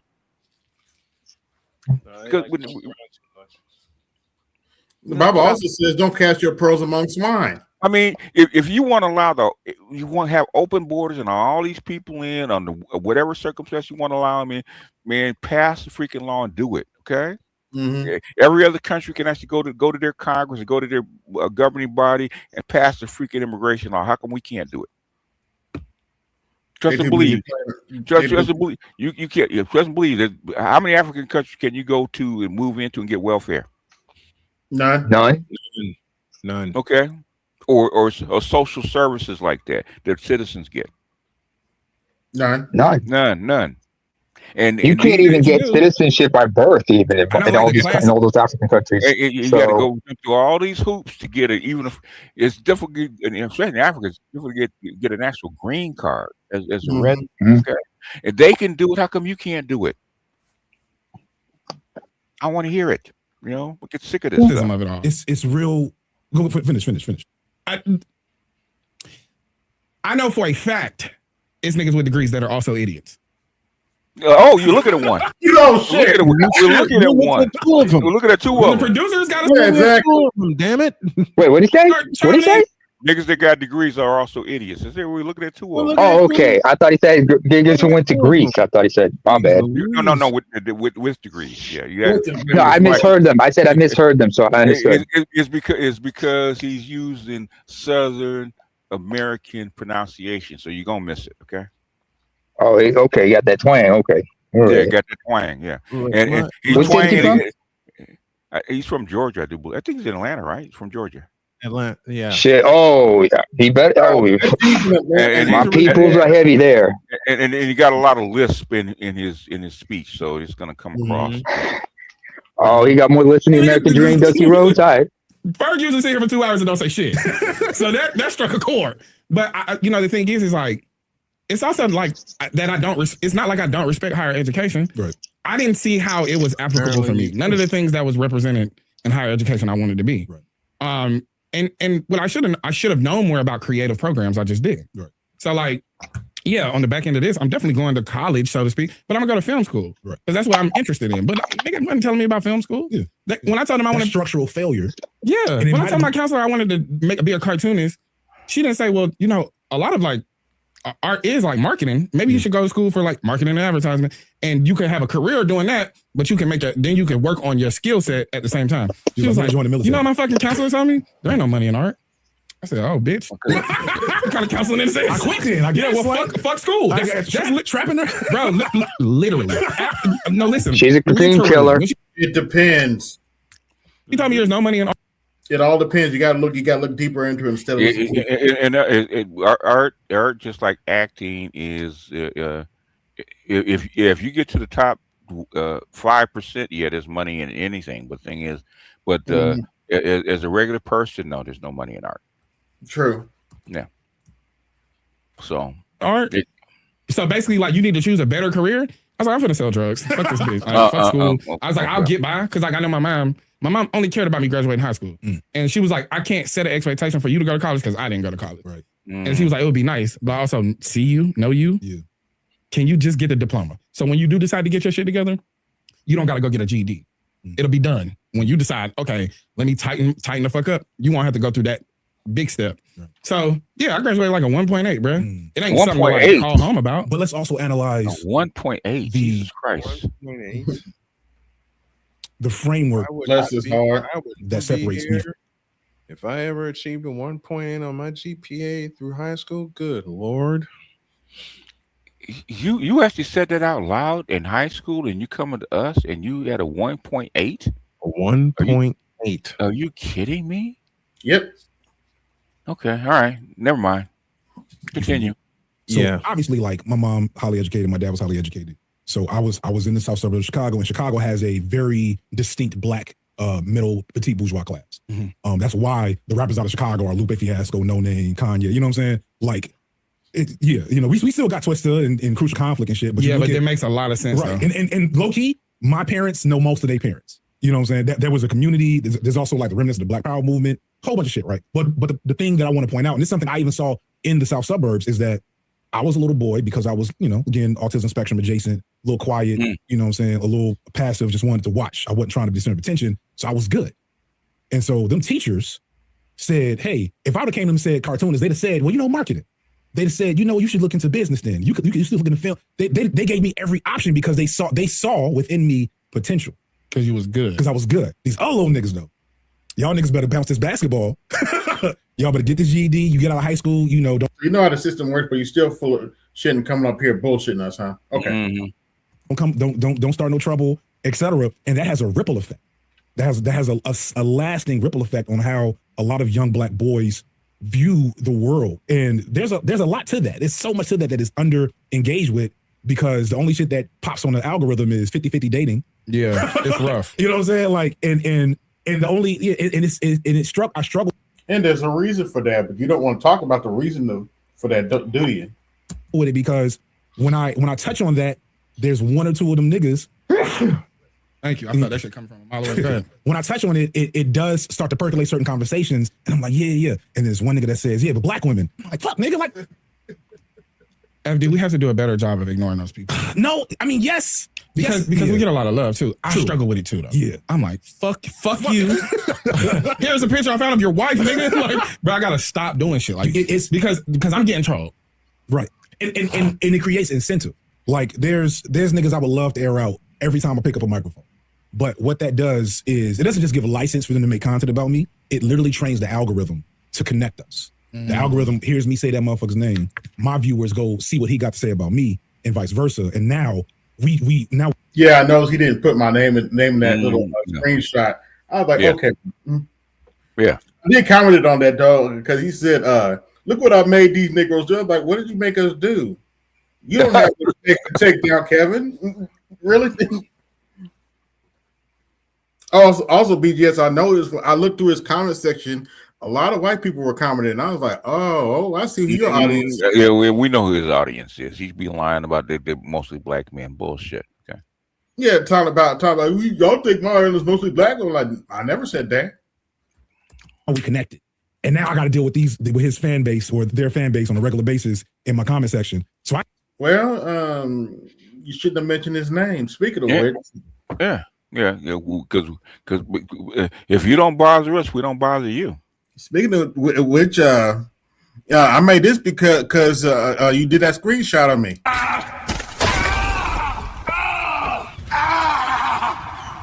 I think I hurt my leg. You need to make over $1 billion a year for me to help you. You're a male, down with the patriarchy. Are you serious right now? My leg's busted and you're talking salaries? Come on.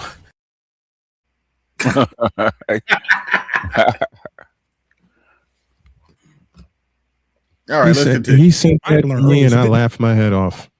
The good thing is I learned that with white people. I had a bunch of beefs with white leftists early on in my career. and when I realized that all I was doing was creating like a conflict content cycle, I was like, oh, I'm gonna just stop talking about these motherfuckers and just go make dope content. And these motherfuckers still ain't past 500,000 subscribers. Yeah. And I hit 1 million last year. Well, if we're so irrelevant, why'd we even mention Kevin? Yeah. If we were so, that's the thing. Yeah, we're not up there with you, but if we're so irrelevant, why are you even mentioning Kevin? Or mentioning us? Because these manosphere niggas. Because we know you talking about. If we're so irrelevant, why are you over here sticking your nose in our business? Yeah. I use them niggas as marketing. Because you got to be careful, because that's how you also get them trolls, because these motherfuckers with no lives. Yeah, it's unfortunate because I can't fathom it. So like even before content, like I was a full-time truck driver, like I always had something to do. Right. And I got kids, so it's like I get off the road, I'm fully engaged with them because I've been gone. Right. So my life, even as simple as it was very active. Yeah. And I always had something to do. But I can't really imagine that side of, I don't know what that looks like. I can imagine like it stinks. You know what I'm saying? I can imagine, unmoisturized. Yeah. And it's very like same draws for 3 days, these type of vibes. And it is that though. It is that. You know, but I think when I say I use them for marketing is that I've already seen 5 videos that you made about me trying to get my attention. And so of course there's people like looking to see what the response is gonna be. So like I usually will give niggas 1 video. And I know y'all gonna eat off of that 1 video for weeks. Y'all gonna clip it to death. Y'all gonna clip it out of context to make y'all videos. And I'm never gonna say anything else about it. Yeah. But I just realized I learned it early on TikTok that like that content beefing will drive engagement, right? But it will drive away direction. Yeah. So you'll lose direction. And then now when you finally post a video about something you really want to talk about, nobody's engaged. They're there for the drama. And now that they're there for the drama, they also wait. Y'all here for the drama too? Yeah, they are. If you weren't here for the drama, you wouldn't even mention Kevin's name. Yeah. The thing is, until he came looking for us, we had no idea who the hell he was. Yeah. And quite frankly, we were leaving FD. We weren't even talking about FD until he started talking trash about Kevin again. Yeah. Yeah. You know, you to fuck up for real, so they can get in your ass. Absolutely. Because that's what they came there like so many. You know, the Bad Bunny performance, right? And it really is anything political where you gotta ruin people's fun. And I hate running the fun. I haven't done it yet, but I will. I'm getting better at it. I specifically chose not to say anything about the Bad Bunny performance. Yeah, because for one, he makes good music. I've never heard. Okay, so I actually over the last 2 weeks, it was like, well, I was like, this nigga's overly famous. Like, he's huge. And I was like, out of touch. I'm not the demographic that he's aiming for. I'm not Spanish speaking, and also like he has a whole southern continent on his side, right? So I was like, man, I'm gonna check this dude out. And you can ask Big Cat, like, I've been listening to this nigga. I don't know what he's saying. Yeah, that shit is a vibe, though, nigga. That shit is vibey as fuck. Yes, I don't know what's happening, but it sounds good. So my wife knew it. And I went to go watch the halftime. I didn't watch the NFL. I don't watch sports. So, and then I was also like, I thought we was off the NFL, but whatever. That's conversation. It's conversation for another day. So, I go watch the YouTube and I'm like, oh, this is good though. It's good that these artists, especially the last two, who may not be the most savvy or vocal about politics outside of their music, right? They may be very politically charged in their music, which is like a Kendrick and Bad Bunny. But I'm glad they used their performance to tell a story of colonialism. Yeah. In such a way. Like, oh boy, if you have this many eyes, at least if they don't understand what you're saying, so to speak, because a lot of people don't understand what Kendrick is saying either. Yeah, true. Even if they do speak English. But what you can read is the story that they're telling visually. And I appreciated the fact that these people are using these platforms where they know they got a lot of eyes to tell visual stories that are like political. Yeah. I don't. Translation, we know who paid y'all. Yeah. Yeah, pretty much. Understand how y'all hate the system and every year it gets bigger. This is where my crossroads is. Because these niggas don't hate the system like they say they do. Yeah. And I even was like, I'm gonna just watch it on YouTube. That's still what it is, but I make money off YouTube, so I'll go watch it on my shit. I won't give the money directly to the network with my attention, son. Well, yeah. It's all funneling back to the same shit. Yeah. We're all like compromised in that aspect. We can't escape it. Oh, so y'all admit you do benefit from the system, huh? Okay. Unless we just stop. Right. You know what I mean? Or it goes away. It's captured our community and attention. Like I still watch football. I'm a huge Bears fan, right? That's real. That is literally a part of my childhood that I engaged with before I understood what a multinational corporation that's a front for the military and industrial complex could be. You know what I'm saying? That's a front for a Zionist. You know, like I couldn't understand that at 8 when the Super Bowl shuffle happened. Yeah, you know what I'm saying? That's real though. But also too, you got Chicago. Like, see, I don't have the Falcons is up. Oh, you was in North Carolina. Yeah, and then the Panthers ain't never been shit. Yeah, and they got here like 97. You know what I'm saying? That was brand new. I think the first Super Bowl that I vividly remember was the Titans coming up a yard short. I think it was what, 99? That's 99. That's classic. 99 Rams versus Titans. Wasn't that 2000? Okay. 90. The Super Bowl was played in 2000, but the year with the NFL. Okay, the year was 99. That makes sense. Yeah, Okay. The NFL year was 1999. Because I was that big. What's your boy name? What's the running back? Eddie George. Eddie George, you idiot. I'm talking to football looking nigga in football history. Yeah, so I was a big I'm a Madden baby. Right. So I'm a big Eddie George and Marshall Faulk fan. So I really don't care who win either way. Right. But even at 9 years old, because the Titans had a black quarterback, I wanted them to win. True. So because my dad was like, yeah, we might get Steve McNair. But on this, like going back to the halftime show, right? Mm-hmm. I was a comment I responded to just last night because I was getting at the halftime. What? Show shit. It's dope that we have something there that can be a jumping off point. May as well do it now for people, right? People didn't know that Ricky Martin was singing a song about colonialism in that piece. Yeah, I didn't know because I don't, especially with Brown anti-colonial activity, I don't know shit about that. I'll be in my own business, right? So it was dope. I was like, okay, now we got stuff to say because there's a lot of conversations to have with Latino Americans about certain shit. So dope, we got jumping off points. I'm gonna translate this real, man. Right? But it's also important to understand how it's all still controlled and captured. 56 watching. Hit the like button, share, subscribe, hit the Cash App, support the show, hit the Super Chat, support the show. Please share this. And that these people are stopping just close enough to confronting Empire to be safe. Because if they really confronted Empire in those moments, and that's when you get into the spoiler mode, where people start getting mad at you. When you tell them, when they start really confronting Empire, they will take you off the board. Yeah, because really confronting Empire in that moment would have been starting the performance and stopping. Right. What? Just all right. That's the end of the show. We literally we're gonna do the mannequin challenge for the next because it's only a 13-minute. It's like 30 minutes. Yeah. No, it's 13 minutes. Is it 13? It's long as hell. It's 13 minutes. Damn. So they got to squeeze like all of the hits and a story into 13 minutes, which is an eternity in social media land. True. But yeah, it's 13 minutes. Right.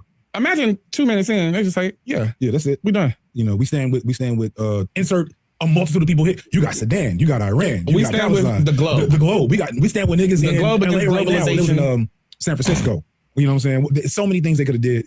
And so it doesn't happen. And that don't mean Bad Bunny's bad. Yeah, and that's also like a lot to expect out of entertainers who, you know, the fear of rebellion is this. I'm going to be the only one who does it. And so if we say, let's go on a general strike and you're the only one that don't show up to work, you're the only one going to get fired. Yeah. And how embarrassing. How embarrassing is it to lose a job and then have to look for a job? In an era, in a climate where people are struggling to find employment. That's Kanye West when it cost him. Yep. Mm-hmm. Out of work for over. You know what I'm saying? That's embarrassing. And it's also will make you conform. Yeah. Do you have to get in line? I have to, because it's like, well, these niggas that be talking all this shit ain't shit. Right. But going back to the Super Bowl, right? Yeah. The comment, it was a comment about like me basically being like, look, I love that these things are happening, but we also have to have the perspective that these things are allowed to happen. Mm-hmm. And somebody was like, you know, we got somebody at the table. I was like, who we got? I was like, Jay-Z is not us at the table. He's just not.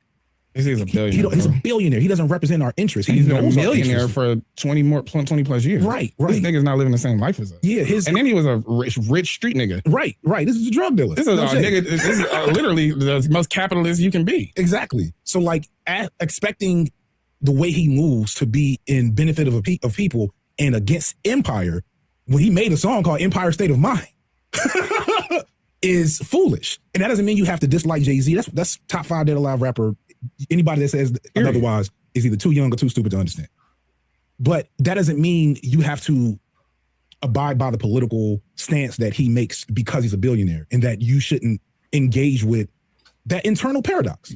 The comments that piss me off the most is people that vague post about why they don't like you because you're too extreme, or you be going too deep. Because what that tells me is that you know exactly what I'm saying, and it bothers the shit out of you. Wow, they think they're deep anyway. But you don't know what to say back. So you just mad that I said it, which is ironic because the same niggas be like, I'm entitled to my opinion though. I'm just saying though. And it's like, yeah, you're entitled to your opinion. It's wrong. Here's why. And this is what I go back to. Articulate the disagreement.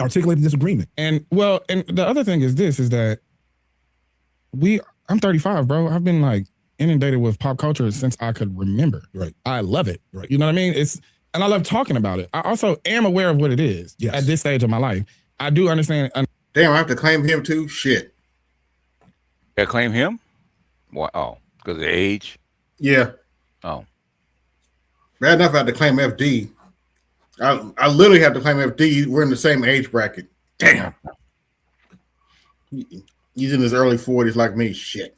Anyway. I understand it's all bread and circus, like the bread and circus of it all. Yeah. I understand that Jay-Z doesn't have a connection to me personally, but he has a connection to me culturally. Right. So, and those things matter. You know what I mean? So, and it's valuable too. But we have to remain critical of it. We have to remain critical of it because we are talking about a class war too. Yes. And the way that the upper class controls the lower class is oftentimes through entertainment. People like you. Anyway. Which our video about Charlie Kirk spoke to is a cultural warfare. And then we have to also understand that it's very ironic to, at a period of time when ICE is all the talk, have a Spanish-speaking performer only perform in Spanish, which looks like a fuck you to the system. Right. But the system, it's called gesture. But it perpetuates. The system paves the way for it, so it looks as if it's improving. It alleviates some of that steam. It's gonna be like if shit popped. A video was released today about a woman in Chicago that got shot 5 times by ICE. She survived, thankfully. But we feeling a little better right now. Well, yeah, and a little relief. And the bigger part of it is that the people who. Oh, so y'all want to fight for your replacements now, huh? Okay. You know, you got. It is what it is. You got different Browns that they get against. You got the terrorist Browns and you got the cartel Browns. And the cartel Browns were under attack, and the cartel Browns got to do the Super Bowl. That's the way that these niggas look at it. It's just like we're hip hop blacks. Right. Yeah. You got hip hop blacks and then you got brunch blacks. So, you know what I'm saying? Hip hop blacks something last year. The hip hop blacks got something last year. We're going to get the cartel Browns something. Tyler Creators next year. Oh. Yeah. We got to serve the bunch black. Yeah. We got something for the, you know what I'm saying? Yeah, evidently, FD did a hit piece on Tyler Perry. Oh, Tyler Perry. Oh yeah. Well, okay. I don't really care. Yeah, like Tyler. Tyler doesn't care. Is because he knows who he is, and especially in Atlanta, everybody. If you're still in Atlanta, you've been in Atlanta, you know about Tyler Perry behind the scenes. Okay, it's not a secret that Tyler Perry is who he is. Yeah, So I don't know what kind of hit. I haven't even looked at it. So evidently, a couple dudes have sued him for sexual harassment and shit. Like, oh, whatever. Yeah. Well, that's par for the course. That's why they're dudes. Okay. Yeah. Yeah, and everybody knows about how he paid a chick, have a kid by, whatever. Yeah, he's got that kind of money. So that's not Tyler Perry. That kind of stuff he's been doing is not new, man. Goddamn, it's like this shit's like 30 some odd years old about Tyler Perry and his sexuality. In fact, one I think it was a cross-dresser actually sued him for stealing his character because Madeira, Madeira is actually his character. Yeah. Oh. Yeah. Interesting. Yeah. Anyway. Yeah. And Tyler the Creator performing that year would not be shocking. Tyler the Creator. It was probably gonna be damn. I'm mad to be. I be right. I hate being right early. Like I never really got into Tyler the Creator, but you know. Is he a singer or what is he? I think he's a singer. Evidently, he was messing with Will Smith's son for a little bit. Oh yeah, that guy. Yeah, okay. Yeah. I don't keep up with all everybody, but I mean, I be telling niggas I'm never. There's so much of it. He's like, okay, whatever. I mean, the thing is, whatever boundaries and standards the United States has, is completely gone. There aren't any. So, there aren't any. And then they complain about the black family and how to put it back together. And basically, you guys are constantly tearing the boundaries down. Hey, y'all the one to encourage these people not to break. Y'all break the family up. Why are you yelling at us for? Yeah. I don't know. I really don't know what, other than they don't like how we talk about black women. I don't even know what their beef is for the most part. I really don't know what their beef is with us. We do it better than them anyway. No, I guess I don't know. I'm just early. Yeah. We probably have a little bit more impact, and despite their numbers, we have more of an impact on what's going on. Yeah, I mean, you got tons of people who make way more money than us, that have way more so-called way more eyeballs than us. Mm-hmm. That don't have the impact. Okay, and if we're that irrelevant, I think most of the show he's talked about us. Okay, most of the show. Yeah. Okay. And they said, well, we don't have 1 million subscribers. Okay, so what? So why are you talking about us instead of other people? They do have 1 million subscribers. Because they can't help it. That's too easy. Because they can't help it. Yeah, because we got impact and influence, and that's the whole thing. Because I know a lot of people have said, how did this small group of black men with no money come together and may have this big of an impact? They don't get it. Money or influence at all, according to them. According to them, yeah. We still have a bigger influence, so much that they always have to come over and stick their nose in our goddamn business. Yep. Yeah, I know I have an impact because I'm starting to hear my own damn quotes. I'm like, damn, I said that months ago. Yeah, man, they steal everything, man. And like the spook by the door. Okay. Mm-hmm. God, you guys steal everything. What's the answer I'm looking for? Savvy stole something from me. I can't remember what it was, but Savvy stole something from me. I busted out laughing when she said it too. You talking about humiliation ritual? No, it was something else. I can't remember what it was, but I understand Savvy is because I'm a big Jamal. We're big Jamal Thomas fans, and yeah, we're in that vein. So I'm not surprised that Savvy listens to us, which is probably how Jeff got a hold of her. A lot of people Jeff is getting a hold of is by way because they've heard of us. Yeah, I went over that Jeff and Savvy. That was a good string. Yeah, because Jeff and Savvy really don't have much of a connection together. So, and Dr. L's the same way. There's a lot of people they've heard of him through us, and they want to get us directly, but I think they're kind of scared. And what's his name? He hasn't been back. He thought FD. He came to my screen one time, man. I gave him 4 books he had never even heard of, man. And left. And never came back. Just every 5-year-old man. I was like, I caught that. Never came back. And left like a scalded baseball to center field. No. He left like that pitcher who's getting rocked, right? And the manager comes out and asks for the ball. Doesn't say anything to him, doesn't encourage him. He knows what's happening. He knows what's going on. He's got his head down. Okay. He's got his head down. Yeah. And the manager has his head down walking to the mound. Pitcher has his head down. And all the manager did is just stick out his hand. You hand the baseball to him and you take the walk of shame back to the clubhouse. Give me the ball. Yeah. Because I be seeing this shit. It would make sense. Y'all can do it too. Clubhouse. Allow yourself to be critical of what you love. Niggas love shit, and they want to keep that childlike. Okay, so how about this aspect of it, right? I like J. Cole's new album, and people was like, "I thought you hated J. Cole." I was like, "I never said I hated him." You gotta hate J. Cole. Everybody hates J. Cole. And I was like, I said just because I was critical of him, I don't like how he handled the beef. Because I actually was cool with you walking away. Right. This seems like a J. Cole thing. Okay, speaking of beef, BGS, have you seen this insane T.I. and 50 beef? Yeah, I'm not surprised. 50 can't stand T.I. 50 loves beefs, and 50 can't stand T.I.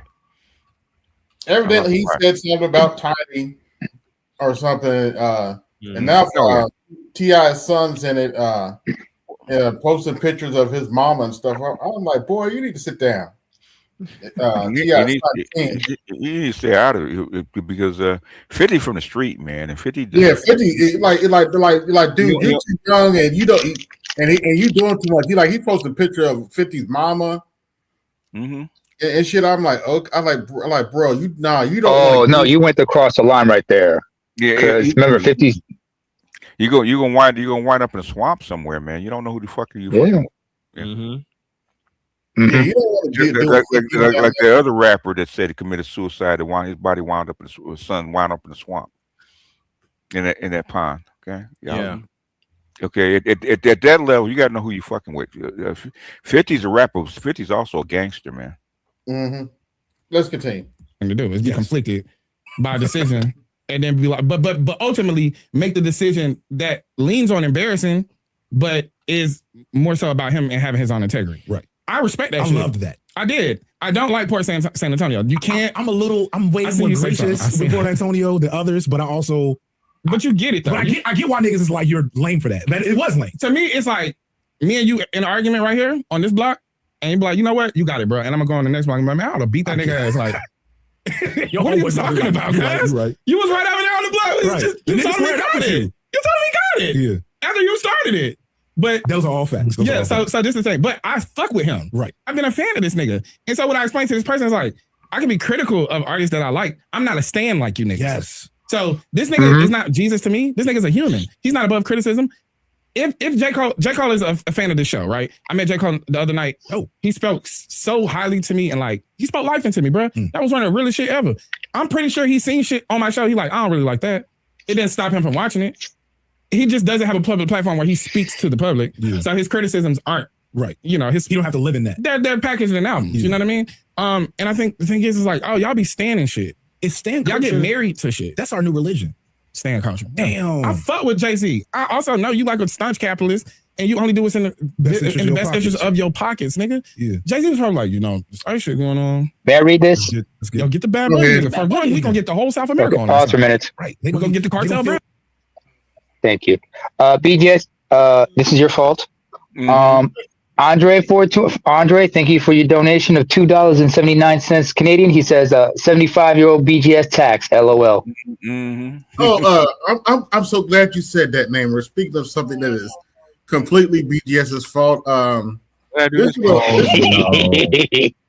little AI skit I did, BGS. This is completely your fault. Let me try to put it right now. Here it is. I choose the bear. He won't try to hurt me. Lord, bless this food I'm about to receive. Amen. Lord, what is in that hair? Oh my God. I choose the bear. He will never hurt me. A few moments later. Hey, come get her. She did something to my baby daddy. What? I choose the bear. He will never hurt me.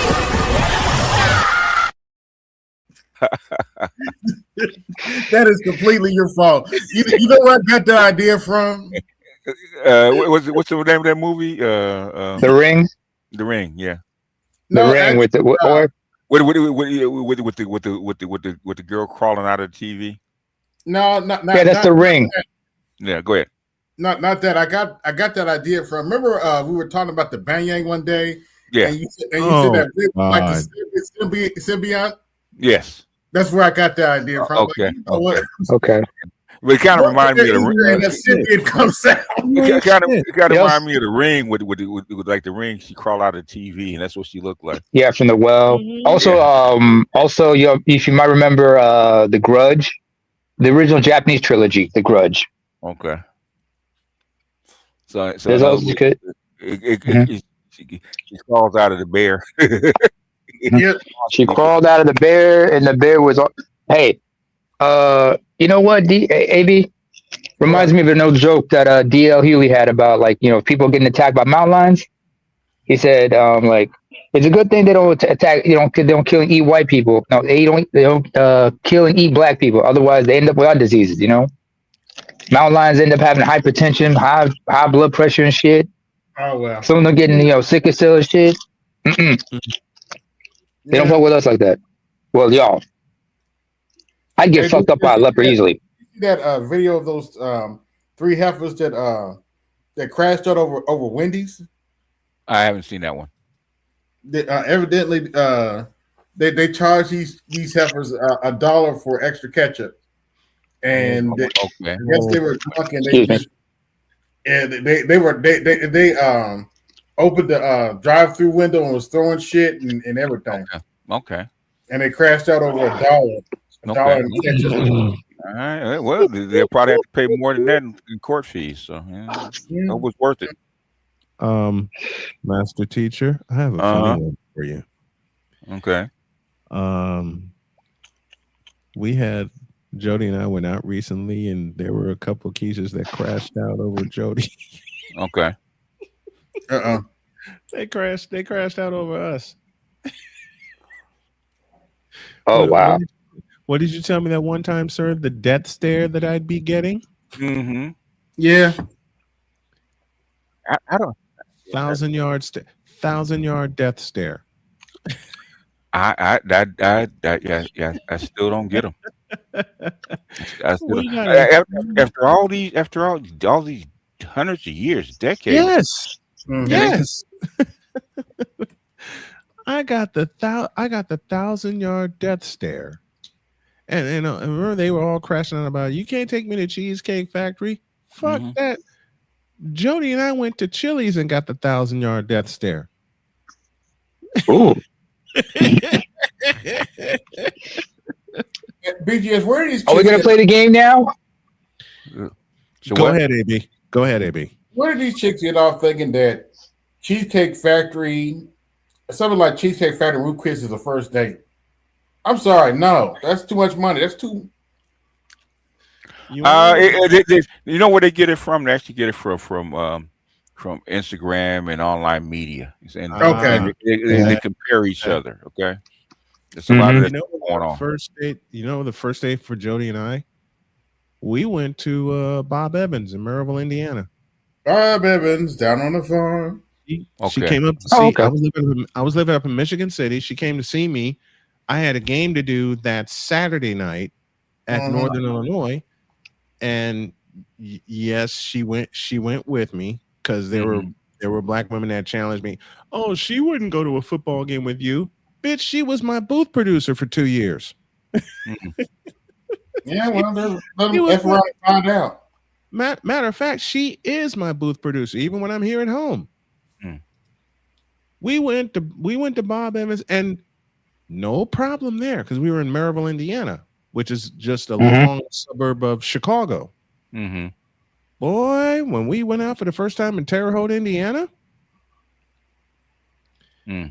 oh boy, down the way from Indiana State University, I forgot where we went to. I'm trying to think of it.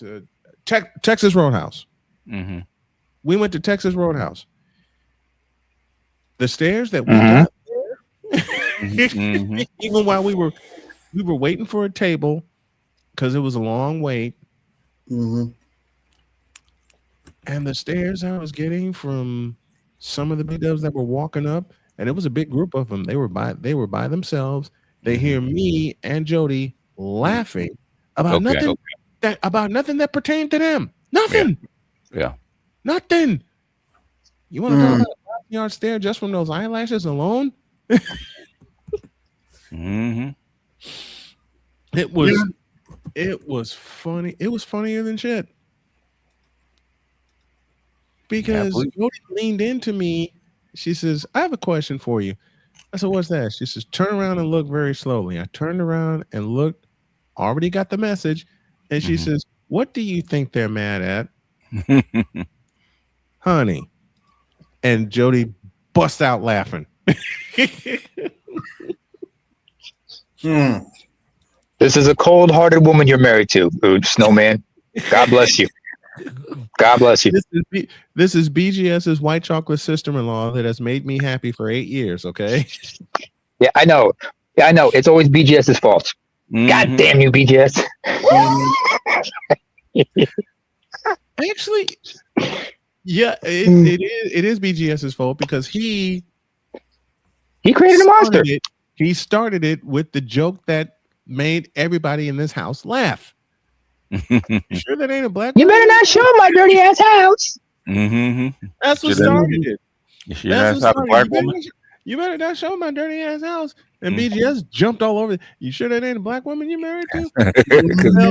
That's exactly what they would say. It's exactly what they say. Go ahead and play this one, AB. Oh, okay. Let's see. Somebody sent me this. So this is and When the moms of black boys, please stop messing it up for my black daughter. You guys are ruining. Oh yeah, we was playing this earlier. How so many black women are raising sons that hate black women.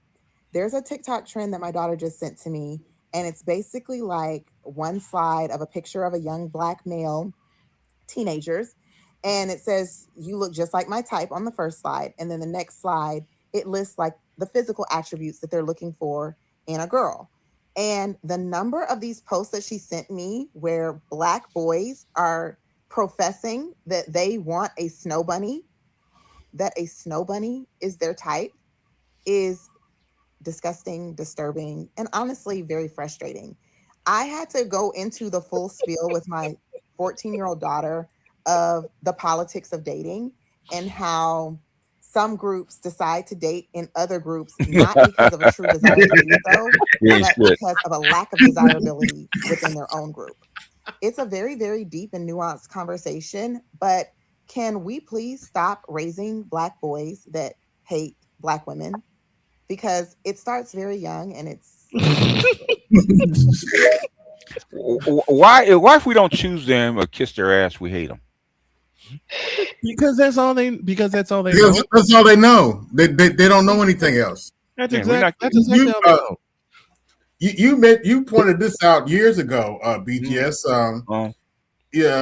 Black women really don't know how to compete. They never had to. They never knew how to. Their bullshit. They just don't know how to compete. Remember when Neo had gotten taken out of the Matrix and they were operating on him, and he asked Morpheus, "Why do my eyes hurt?" Because you never used them before. The first one round.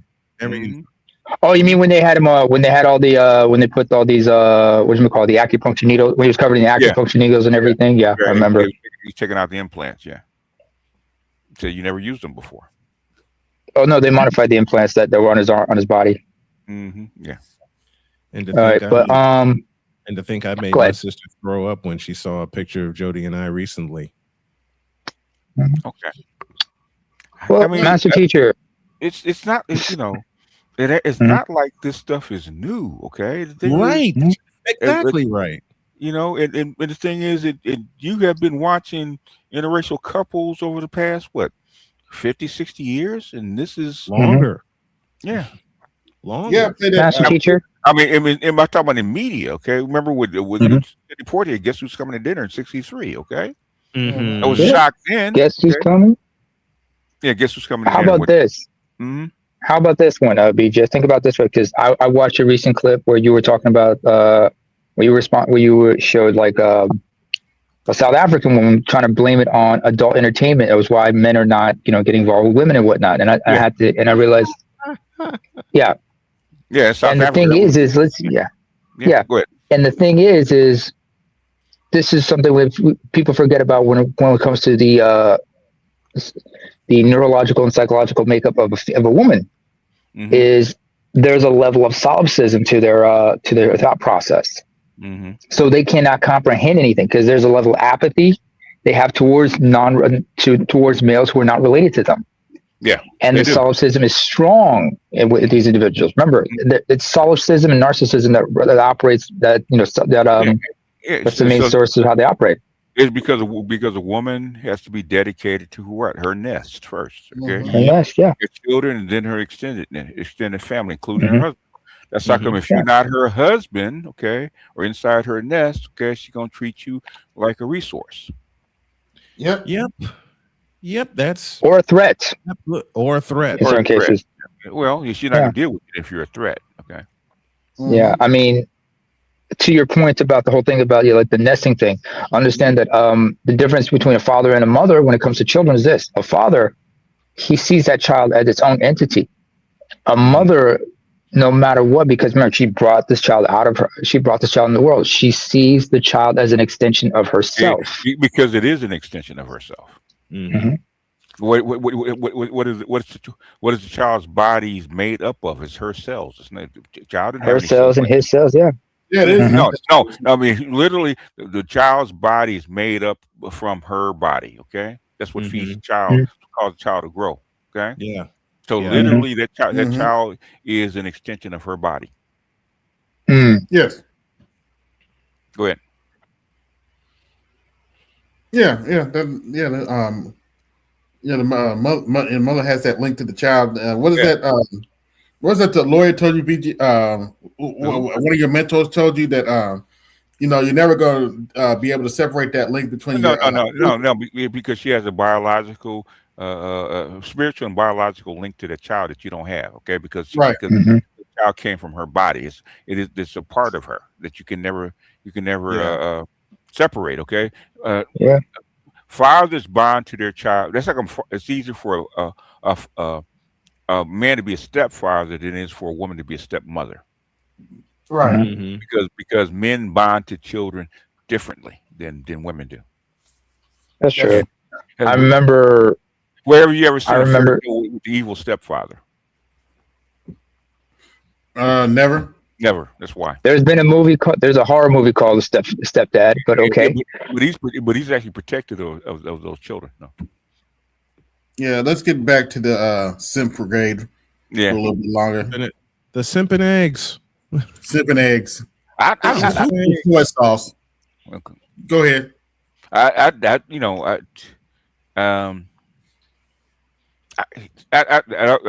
don't know. Maybe I'm too old. I don't understand that because a lot of stuff. BJS, don't forget your mantra. Don't forget the mantra. I'm too old for this bullshit. Because at the end of the day, exactly, we wave the American flag. You dig what I'm saying? They say we are American. Kendrick did it. Beyonce did it. Bad Bunny did it. Great contrast is the whites saying bullshit. Oh, we're gonna have the all-American Super Bowl, bro. Like, fuck y'all. Because here's the other thing too. The NFL allows that as well. Because we could, just by you saying halftime show, we could have shut your whole shit down. You see how they did in Living Color? Yeah. They never let that happen again, brother. Oh, they said, you know what? Y'all niggas want to have in Living Color? We finna go get Michael Jackson, brother. You know what I'm saying? Oh shit! Let's stop talking about the elites. Let's stop talking about the elites. Right. They got to scare me straight. They got a mosquito. They got a mosquito drone in this video bitch. on Monday ready. Like, that's all this. That's Oh, what scare me. Let's stop talking about the elites. I mean, right. They got to scare me straight. They got a mosquito. They got a mosquito drone in this video bitch. on Monday ready. Like, I saw this nigga Deontay Kyle die in front of me from a light that was clearly it's so rigged. Okay, clearly okay. These niggas is really powerful. So listen, nigga sent a mosquito drone to knock the light down. Hey, you starting something new? Whether it's a podcast, a brand, oh boy, so have biography. So you to that shit. I'm not mentioning that the earth is also from a man who's like in extreme captivity. Yeah. Like, let's kill these niggas. Like, what are we talking about? Yeah. So I got some of that in me too. It's just not going to be all there because here's the thing. Like, Fred Hampton lived in a different time than us. You niggas wasn't outside with Fred Hampton, so you're not going to have the same philosophy. Outside don't even exist. It don't exist anymore, bro. And it's not going to, so. Okay. None of these, correct me if I'm wrong, none of these Negroes were alive when Fred Hampton got killed. Didn't he get killed in the 70s? Wasn't it in the 60s? Can't confirm, but I'm thinking. When was the Chicago 7 trial? BGS is gone, so okay. Yeah. We have to constantly update our theories, and we have to constantly update what our like status quo is as far as like the people that y'all want to call radicals. We have a unique position in that we're considered black radicals, but like we're of the times, bro. Right. So I could pull from history, but I also have to deal with modern culture and modern America, right? As it is. I can't cosplay revolutionary, right? And you shouldn't. And that's the thing that I struggle with, that because radicalism is just some shit that happened to pop up because of that shit I was saying earlier, my experiences in the system, right? And so like that made me be amenable to the shit that had been missing. That made me be amenable to go back and study what the Panthers really did and go back and read Wretched of the Earth for myself instead of for a class, etc.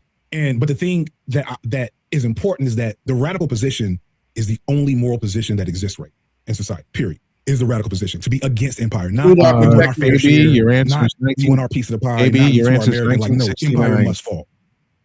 I'm sorry, 69. What they a month before his son was born. Yeah, none of us were alive when they got killed. No, that's right. Right. By the way, I got about 58 watching. Like, share, subscribe, hit that Cash App, support the show. Hit the super chat, support the show. Period. However, we are not in the 1960s where we have even in the 1960s, people like Malcolm and the Panthers were not universally popular among black people because most black people were trying to just get. Okay, I've had enough for the simp. No more simpery, please. Sipping eggs. Trump decided to bomb Iran was that the Israelis said. Once again, we need more information needs to come out on that before we talk about the Iran brigade. But oh boy, look at some of these new AIs, man. They're getting more fucked up by the day. What, the quality's all shit now? Look at this.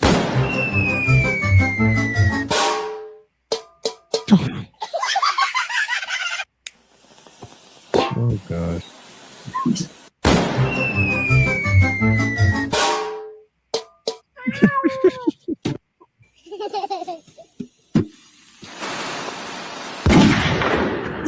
Where'd the firecracker come from?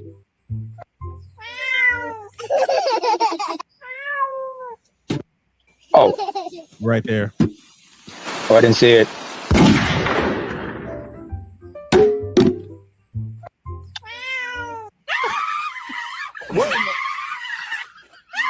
Oh my God. I just feel like fucking yelling. Everyone gets a fucking dinner of chaos. She's throwing cereal. Somebody call security. This is AI? Yes. How traumatizing. No, thank you.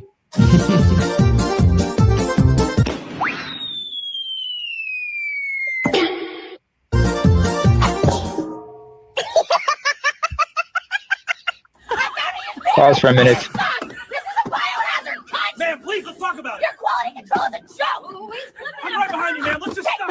Incoming. She trying to break dance? Get out of my way. I guess. with the velvet jumpsuits and like, oh, not the Akimoto. Never stop moving your feet if you're fighting someone bigger than you. The moment you stop moving, your life's literally in jeopardy. Aren't you gonna help me up? You done lost your whole damn mind. Oh gosh, I love this one. All the roles are reversed. You done lost your whole damn mind. What happens when you cross a pit bull with different dog breeds? First, when a pit bull is mixed with a Labrador retriever, the result is the Labrabull. This is a large dog, highly intelligent, loyal, and naturally energetic, making it a perfect companion for active families. It retains the muscular build of the pit bull. Oh, the wiener dog. Okay. Pause for a minute. Okay. I have to say this, and this needs to be said, folks. No, it doesn't.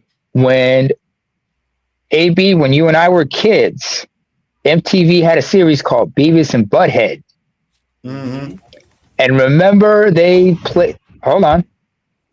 And remember they played a clip where they were messing around with fire and a kid saw that and tried to do something like that and burn the house down. That caused a lot of controversy. So I'm concerned, like a lot of people should be concerned, that people are thinking playing with firecrackers is cool, despite the fact how many kids growing up who play with firecrackers got severely injured and whatnot. Okay. You know? A supersized fry, a chocolate sundae with whipped cream and a cherry, an apple pie and a Diet Coke. Ma'am, first off, your feet smell really bad. Could you maybe step back from the counter? Diet Coke. Okay, buddy, just a quick pinch.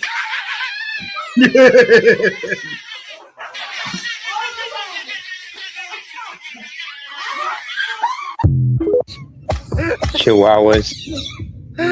A cat with a caracal. Uh-oh. Oh,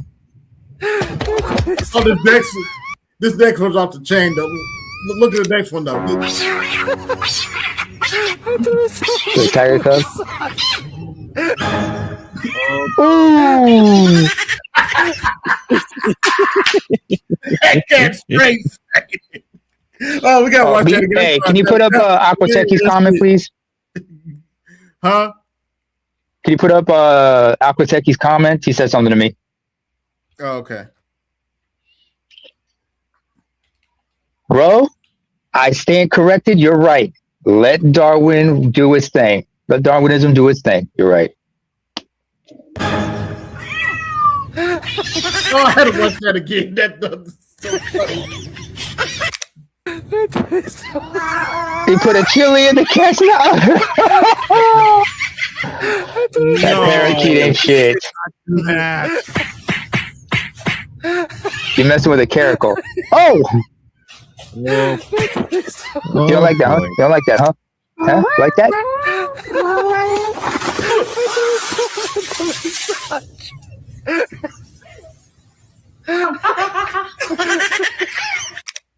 Somebody better clean up this mess.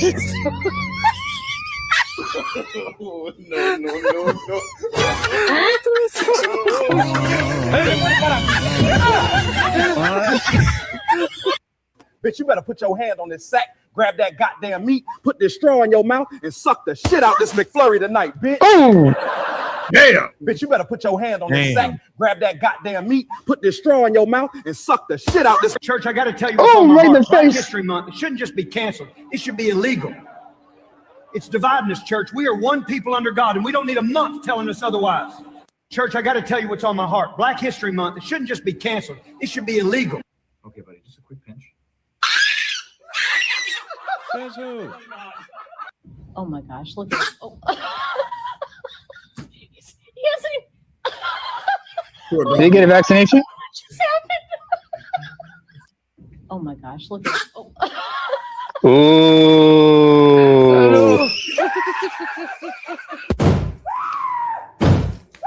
What the? Here's Johnny. Here we go.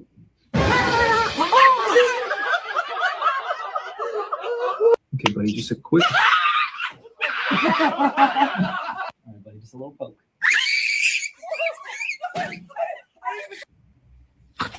Little drama queens, that's what they are. Little chihuahuas.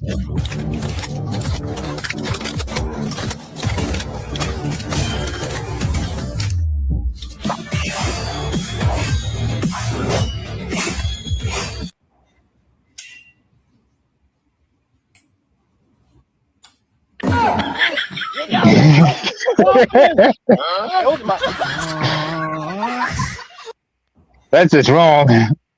I know. Damn. What in the Tom and Jerry? Yeah. What was it? What did all types of blue hell?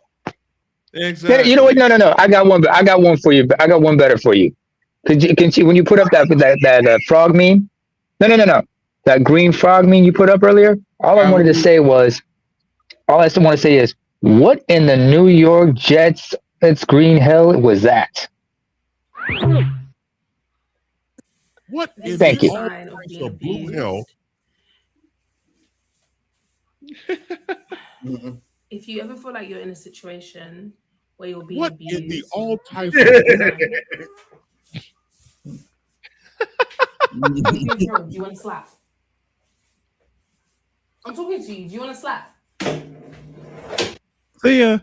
So one thing that I've always prided myself on, now especially now that I'm older, What is in fact the that all I, types of blue hell? have never entertained married men or just men that aren't single for that fact. Come here. So okay, we talk about the male loneliness epidemic. Not after 15 minutes, girl, I've been standing here. You ain't about to play with me like this. Man, you need to chill before you get put Put out. me out there. You don't know who you talking to. That's enough. No. Oh. Not after 15 minutes, girl, I've been standing here. You ain't about to play with me like this. Man, you need to chill. I've seen chicks crash out like this in a fast food joint. Put me out there. You don't know who you talking to. That's enough. No.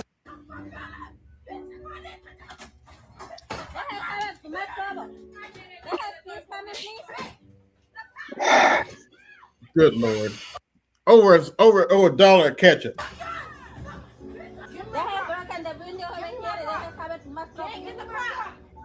Give me my cross, bitch. Oh yeah, I forgot to mention that she threw a crock in there. What? She threw a And crock the in there. Latinas. You threw some shit at some Latinas. You gonna get it. Oh boy. An extra large cup of chicken nugget grease would have stopped that expeditiously, real quick. Oh yeah. I wouldn't do that at every fast food joint because the real hood ones, they would they don't play. Passport Bros is down again. Passport Bros down 200. Did y'all see the girl? I think she's in Colombia. And since she knows Spanish, she acted like she didn't know English. She acted like she was from there. And the guy comes up to her, takes her out to eat, does all the things. He thinks he's winning. So how are we losing when you're going over there catfishing? How are Passport Bros losing when you're going over there? Yeah, how? I'd love an answer to that. How? He's Holberg pulled away and retreated into the car. The officer immediately fired his. Now this video is actually several years old now. Okay. And I've actually talked about this Screamed for help, particular this particular case right crying here. out while using one hand to search for something. I have to completely defend the cop in this situation. Yeah, she was out of control. That's easy. Oh no, it's far worse than that. Oh, it is. I watched this whole video. I am not going to show that whole video, but I have to defend the white cop in this situation. Okay. The conversation started out normal. Asked her questions, and it came up that her boyfriend's a drug dealer, and he found a white substance in the car. Uh-oh. So when he said to put your hands behind your back, she all crashed hell out. broke loose. Yeah, No, all hell broke loose. Okay. He actually chased her around the car. Still has not pulled his weapon. She gets in the car, gets something out of her purse and shoots him. That's when he pulled his weapon and shot her. Oh my! And he had to defend himself. He had to defend himself. And then she drives off, and you know he's sitting there shot. He survived, but she didn't. I think she crashed. She crashed somewhere down the road. But yeah, that video's actually been around for a while now. That video. Okay. And so they're just trying to disseminate, cause misinformation, and just put out misinformation of sorts. It's just now being talked about. I guess the trial's over. Inside the vehicle. Oh, there was a trial? The church I don't does know. an awful job at helping women become a wife. They help us idolize it. This message is for Sister Shirley. Grandma is this? I advise you not to show up to service this Sunday because I'll be waiting for you with hands, feet, and teeth, bitch. Whoa. I know you was in my house. Hold on. Wait. Whoa. What's going on? I ain't gonna lie, Chad. I knew I was cutting my family off when I was like 10 years old. No shade. Like I seen from an early age that I have really, really toxic ass family members. And I'm telling you right then and there, I had decided in my mind, I was like, yeah, once I get the chance to get the fuck away from everybody, I'm gonna do just that. And no shade, after my granny passed, that was it for a lot of their ass. I ain't seen a lot of them motherfuckers since, and I don't plan on seeing them. Why? Because I ain't too much care for their asses no damn way. It is what the fuck it is. A lot of y'all do not realize a lot of us have toxic ass family members. And me, myself, personally, I don't give a fuck about none of that blood is sticking in the water bullshit over here. If you're toxic, you have to fucking go. Because guess what? My mental health means more. And I've been the happiest I've been in a very fucking long time since I cut them bitches the fuck off. No shade. Now, do I plan on talking to their asses again? No, I don't. I'm not reaching out to nobody, and I damn sure don't want them to reach out to me either. The fuck? I ain't gonna lie, Chad. I knew I was cutting my family off when I was like 10 years old. No shade. Like I said, one day I'm gonna post this, and hopefully the day that I post this, I can officially feel free from the chains of being ashamed of things that happened to me as a child because of the fear of being perceived in a certain type of way. I fought my mama for the first time. I wouldn't even say fought my mother. I defended myself for the first time when I was like 11 or 12 years old. I say defended myself because the situation could have been prevented so greatly. But because, you know, people be on a power strip and they feel like just because they're your parents that they can just do whatever the fuck they want to do to you, it is what it is. This day, I can only remember so much because a lot of my childhood is very blurry, but I'm going to try to remember what I can. But I genuinely remember this because it started a revelation for me. I was in one of my mama's friends' homes, and it was a great day. All the kids was out. It was almost like a reunion, almost damn near like a block party, because all the parents was outside drinking, smoking, barbecuing, playing dominoes, playing cards, and the kids was either outside or inside. But me being me, I was always inside, baby. So I stayed my butt in the crib. Even though I was in the crib, I was still subconsciously having to watch kids that wasn't mine.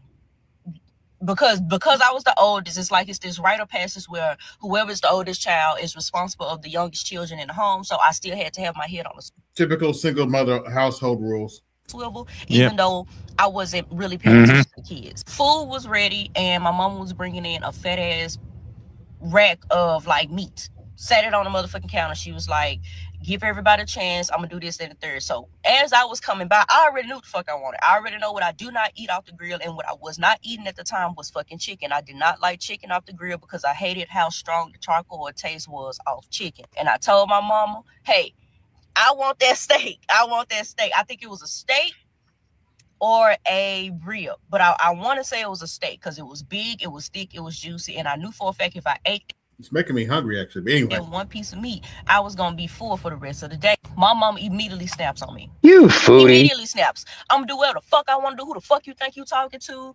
Get the fuck back. I'm gonna put whatever the fuck I want to put on y'all motherfucking place. Don't be trying to tell me what the. And I was like, oh. So I looked down at my phone because you not fucking talking to me. The way that it just came out of nowhere just to literally embarrass me in front of all those fucking kids, like what the fuck is going on? But I knew that she was drunk. So that's why, for some reason, she decided to blow the fuck up because nobody was really getting on her motherfucking nerves. Nobody was getting on her nerves. I literally don't even understand why the fuck she snapped like that. So one thing led to another. I was like, all I was just trying to do was tell you I wanted a steak. She got mad. Who the fuck you think you talking to? You think you grown, this, that, and the third? So I was just like, every time my mama go on this long lecturing, snapping, where she cussing, calling us motherfuckers and this, that, and the third, I look at my phone, I just say, okay. One thing about my mama, she used to hate when her kids used to just respond back to her with okay. I don't know if it was because she knew we wasn't fucking listening or because, again, she was on a power strip, but she used to hate that shit so fucking much. So as she's talking shit, like literally talking shit, trying to embarrass me in front of all these children, I'm looking at my phone, I'm just like, okay. Because to me, it's legitimately not that fucking serious. And she getting pissed off. She like, you say okay one more motherfucking time, I'm going to show your ass okay. I just said okay. One thing led to another. I'm looking at my fucking phone. Why the fuck I get uppercutted, bitch? Straight uppercutted in my motherfucking face. I think it was with a plate. That's why these chicks you be dealing with be crazy. If they uppercut the shit out me. One thing led to another. We glued to each other. We glued, bitch. Cause what the fuck you think this shit is? You hit me in my fucking face because I don't want to fucking entertain your wrath? Like what the fuck? So it took about 3 other adults to come in and listen. Ain't it? Look, a lot of people like to use honor thy father, thy mother, so that days may be long. But what a lot of people don't understand, it says both in the Old and the New Testament, you're not supposed to provoke your children to wrath. Yep. Yeah. It says in the Old and the New Testament. Do not provoke your children to wrath. Honor them. Because remember, it's basically this. Because what's the story? What's the lesson here? Respect is earned. It's not entitled. You're not entitled to it. Exactly. Secondly, children. I know, like this little heifer here. She got to watch herself with that. She can't just go like okay and go look down on her phone like that on some passive aggressive shit. Well, she probably learned that from her mama. Well, exactly. Listen, she learned that from her mama. How people that say they love the Lord so much be the ones that treat you the worst. I'm gonna say that again. I find it so funny how the that's a lot of lip line out on her mouth. God so much, right? They talk to God on the regular. They always praying. They always on the prayer line. Them be the ones that cuss your ass out as soon as church AB. Yes. If you could take that Aquatechi's comment and can you adjust our images so people can get a clear view of no, take down the comments. Oh, okay. Or you take us down. And then just put our have our avatars to one side so people can see the screen. Oh, can't? Okay. They can see the whole screen. Okay, perfect. Ones that treat you the worst. I find that so funny. People that swear they so connected to God. People that say they know God. People I have a specific term from the holier than thous. People that act like they commune with God, right? Them be the ones. And people be talking about they be holy on Sunday and wicked throughout the week. Like nah. They be holy doing church service and be wicked as hell as soon as the benediction. As soon as the benediction is over and they close the doors for new members and everybody's been released, that's when their wicked ways. As soon as you get off in that church parking lot, they will cuss your ass out. How do I know this? I'm related to one. Man. Ask me how I know. Oops. How do you know? Ask me how I know.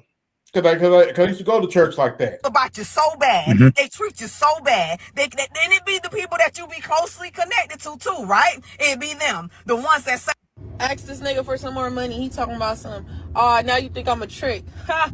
Get a load of this guy. Tricks pay bills, bitch. I just actually pay for this food. Get your cheap, broke ass out my motherfucking phone, bitch. The fuck? Oh, thanks for telling me. I won't be in your phone to begin with. Next! Fuck wrong with you before I slap the dog. Says the woman that ain't got money for lunch. I'm broke, but you hungry. I'm broke, but you can't buy your own for $4. If you have a guilty conscience for not voting for Kamala, please don't show up in my comment section with that guilty conscience. Because I said y'all don't vote for black candidates because y'all don't want to be represented by them. No, I didn't vote for Kamala because she wasn't qualified or fit to be president. Try again.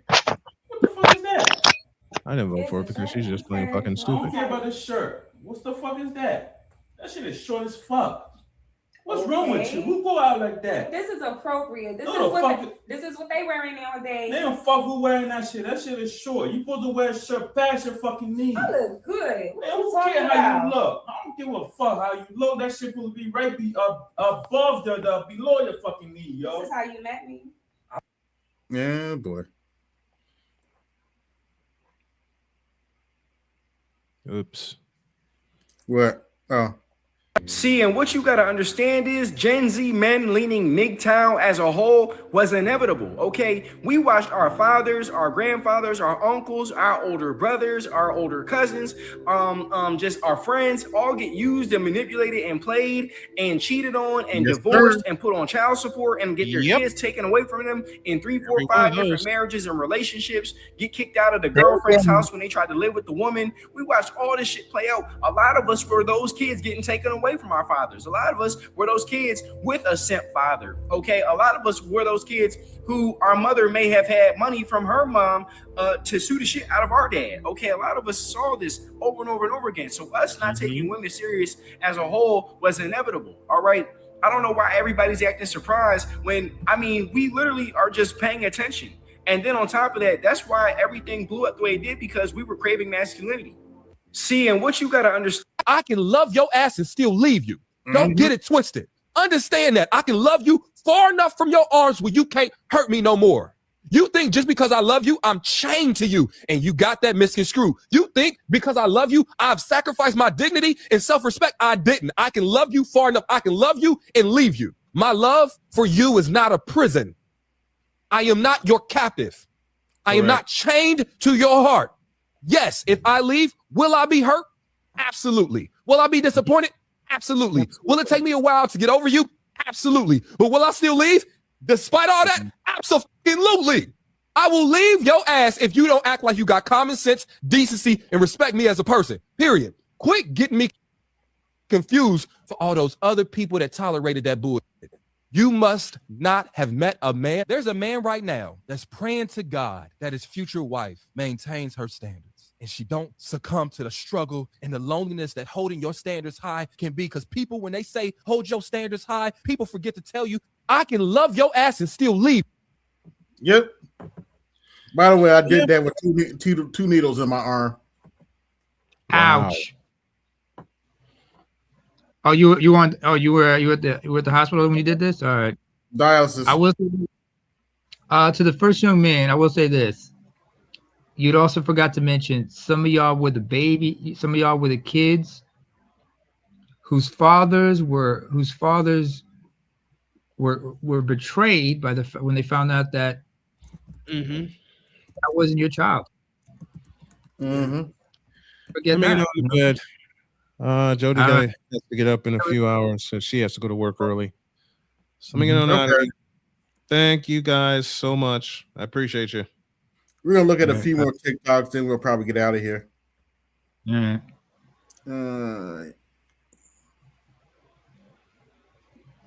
Here we go.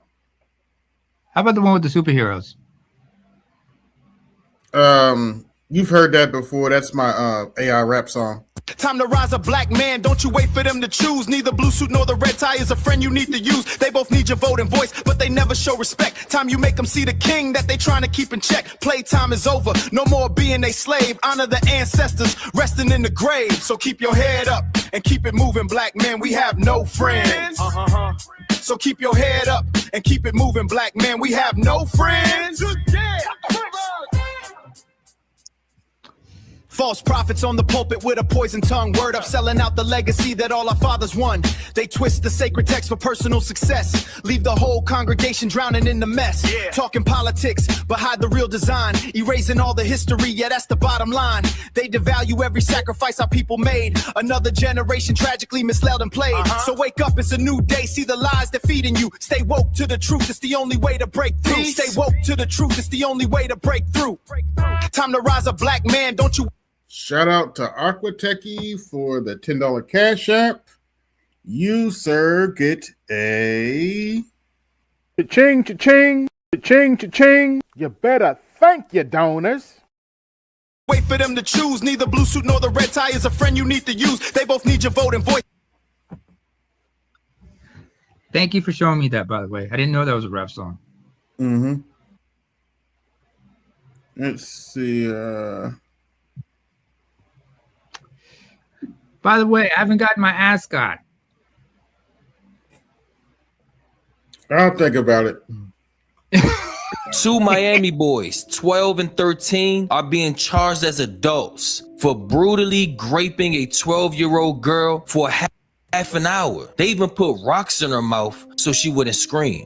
Yeah, that's what I was talking about earlier. Oh my God. These are the stages men will go through each year that they don't date or interact with women. The first 6 months to a year of This is a sign of being abused. I think the What Would Jesus Do bracelet trend of the 1990s led directly to the evangelical deconstruction movement that we've seen in recent years. My name is Jason Boyette, and I write about religion. So if you remember those bracelets, they were It's actually an interesting piece. everywhere in the 1990s. Yes, they were. I've lost count how many. What would Jesus? I've lost count how many. What would Jesus do bracelets I saw during the 1990s. Man, I remember. What would Jesus do? I remember I heard the phrase. I never thought about there was an actual bracelet, but People had them at the youth group or at church camp, at the Christian bookstore. The pitch was really simple. When you didn't know what to do, you asked the question, what would Jesus do? And then you do what Jesus would have done. It started as a way, I think, to keep teenagers out of trouble, like to not go getting drunk on weekends or not having sex or something, but it trained a generation to ask that question. And once you start asking that question seriously, then you don't limit yourself to applying it to personal behavior. You start applying it to power. Or That's one of the reasons why the church is losing its power, because people take that question literally. And when you read what Jesus did, then you look at what the church is doing, you're like, y'all acting like the Pharisees that Jesus talked shit about. AB, the book of Luke, it's either the Gospel of Luke or Gospel of Matthew, chapter 13. Jesus with the parable about the farmer and the seeds. Mm-hmm. At the end of the day, Jesus wanted his people to think. He wanted his followers not to follow blindly like sheep. Even though he's called the shepherd, we're still but that's a metaphor. We're human beings. We have to think for ourselves. This is why they say common sense isn't common. Yep. And too many people, when they go like, what? But the only problem I would say about some people faking the funk is they hide behind religion and that phrase, what would Jesus would do, just to be a passive bystander or whatnot, instead of doing the right thing. Yeah. And there's so many money, or how churches operate, or to whether or not your gay friend gets welcomed at that church. And eventually you notice something that you can't unsee. Yep. Were we really supposed to ask what would Jesus do as a real question? Or was it just a slogan to keep kids in line? Mm-hmm. Because here's what happened. Those kids grew up and they started asking what would Jesus do about poverty or about immigration or about why abusive leaders were being protected by the church. And suddenly that question, which they had been trained all their lives to ask, suddenly it became too political, or it was some kind of distraction from the work of the church or the message. Yeah. And so when your whole faith is built on imitating Jesus, that denial of the question feels like a betrayal. I mean, the system that told you to follow him is now telling you that you're not following him the right way. Asking that question suddenly becomes inconvenient for the people in power. Yep. So deconstruction isn't always people leaving the faith altogether. I mean, yes, sometimes it is. But a lot of the time it's people recognizing all the ways the evangelical church didn't match the New Testament. This entire generation. Two Miami boys, 12. Words.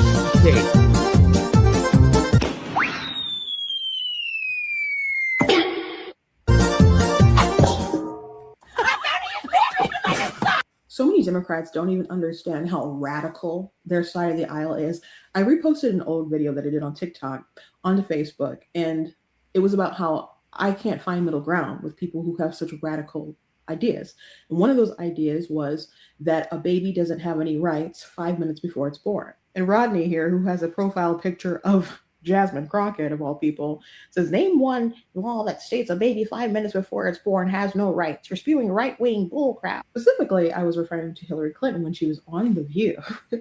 She was asked a question, are you saying hours before the child's due date that it still doesn't have any rights? And she nodded and said, yes. And even when she was on the debate stage with Donald Trump, she defended partial birth abortion. And then he's like, that's terrible, ripping the baby apart. And he described it a bit. And he looked like the compassionate person on the stage. Let me tell you something else that's shocking. Lila Rose was debating someone on Jubilee. Seemed like a very nice woman, but just had very evil ideas. And so Lila Rose asked her the question, was it right to charge Scott Peterson for not only the murder of his wife, but also the murder of his child because she was 8 months pregnant? And this woman, I believe her name was Dana, said that that baby wasn't a baby, that it was a clump of cells. 8 months. But that's what she had to tell herself to defend abortion. And I'll tell you something worse than that. Years ago in Colorado, there was a woman who went to like her final prenatal doctor visit. And when she was leaving, and by the way, they informed her that she was dilating. This is how far along she was. By the way, you see Trump give the State of the Union. That's the last. Lord, who let the old man out? Is he still talking? I don't know. But folks, it's unbelievable. Who let the old man out? Anyway. Same thing. The guy talks for almost 2 hours, but never mentions the anniversary of Putin invading Ukraine. Never once. I spent a lot of time in Ukraine. I've wasted a lot of money in Ukraine too. Met with Putin more than any other world leader has. Incredible bravery of those people. Imagine how they feel, wondering, are we leaving them? We're walking away. He doesn't apologize. By the way. Oh boy. Somebody go get him some ice cream, please. Bless his heart. This lady tells exactly what really happens within the sororities. You know why people be ready to fight like that? Because of everything that they did to get them letters. Oh, you think I'm gonna let you come up in here and just get it like that? And you could. Aren't you gonna help me up? You done lost your whole damn mind. What happens when you cross a pit bull with different dog breeds? First, when a pit bull is mixed with a Labrador retriever, the result is the Labrabull. This is a large dog, highly intelligent, loyal, and naturally energetic. Cute. Yeah, cute. Enough to, I mean, I'm partial to Rottweilers, but Staffies are kind of cute. Yeah, Aquatech, you're right. We gotta love that Charlie Brown one. Payback for what Lucy did to him all them years. Oh yeah. Oh, they're my other what's the name? Yeah. So one thing that Not after 15 minutes. My great grandmother's house was bombed by the KKK. And here we have. You sound white. No. I sound like I can hold down a job. I sound like PTO and dental. I sound articulate. Good. Correct me if I'm wrong, but Donald Trump saved America from the Biden administration. You can't tell me no different. Where a MAGA woman when you see one. 1,000%. They all have a look, So right? Jasmine Crockett says that MAGA women have a certain look. You know what? She's right. We do. We look like women of value. We look like we woke up and cared. We look like we're appreciated by our men and respected by our families. And we look confident in our own skin. This is where the left is mentally right now.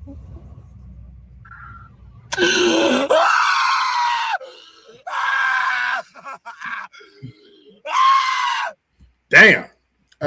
He needed a hug. Yeah, so not looking good. Yeah. I referred to this is where I get my Mr. Mackey voice out. Drugs are bad. Okay. You don't need to be doing no damn drugs. Okay. Nicotine bad. Okay. I know we got some people here smoking here, but nicotine bad. Okay. Okay now. Let's go to the next one.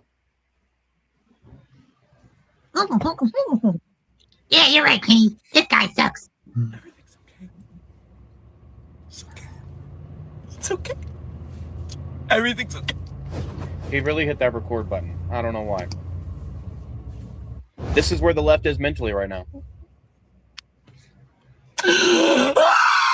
Wait, is that it? Okay, I'm not even going to ask that question. Okay, next video. And one thing Kevin Samuels never told people when he would talk about women dying alone is that a lot of men die alone too. Oh, be quiet, Moist. A lot of men die alone. Kevin Samuels died alone. Kevin Samuels. No, he didn't. You're lying, Moist. Stop lying, Moist. Bald-faced liar. Bald-headed bald. Stop lying, Moist Watkins. Died alone with a woman that didn't even. It's official. I am full-blown, all in as a conservative woman.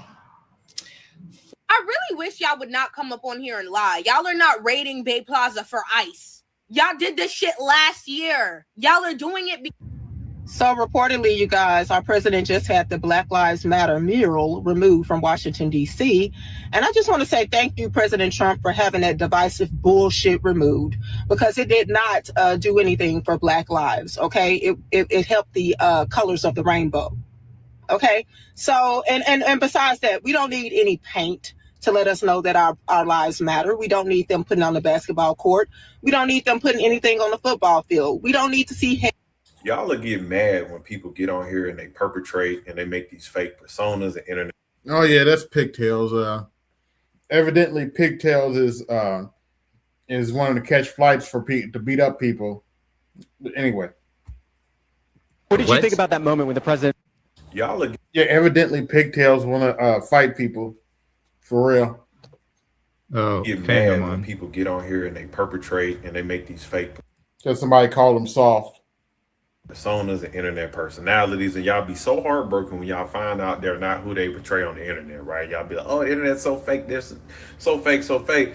But then you get people who get on here and they're very transparent and open about their lives, their relationships, their friendships, their life experiences, their parenting, their finances, you know, whoop de whoop, and then y'all turn around and mock them. What did you think about that moment when the president was asking Democrats to stand up for American citizens during that part of the speech when he was talking about immigration and immigration enforcement efforts? I think you can agree with the what, like standing up for American citizens, but I disagree with the how. And so it's always about how. First off, you dick throat bitch, you don't have to be here.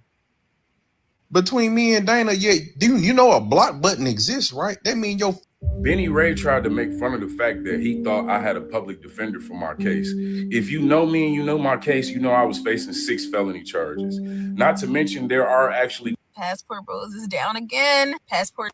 Bitch, you better put your hand on this sack, grab that guy. Burger King is making changes to its Whopper, and I'll tell you about them on this Fast Food Minute.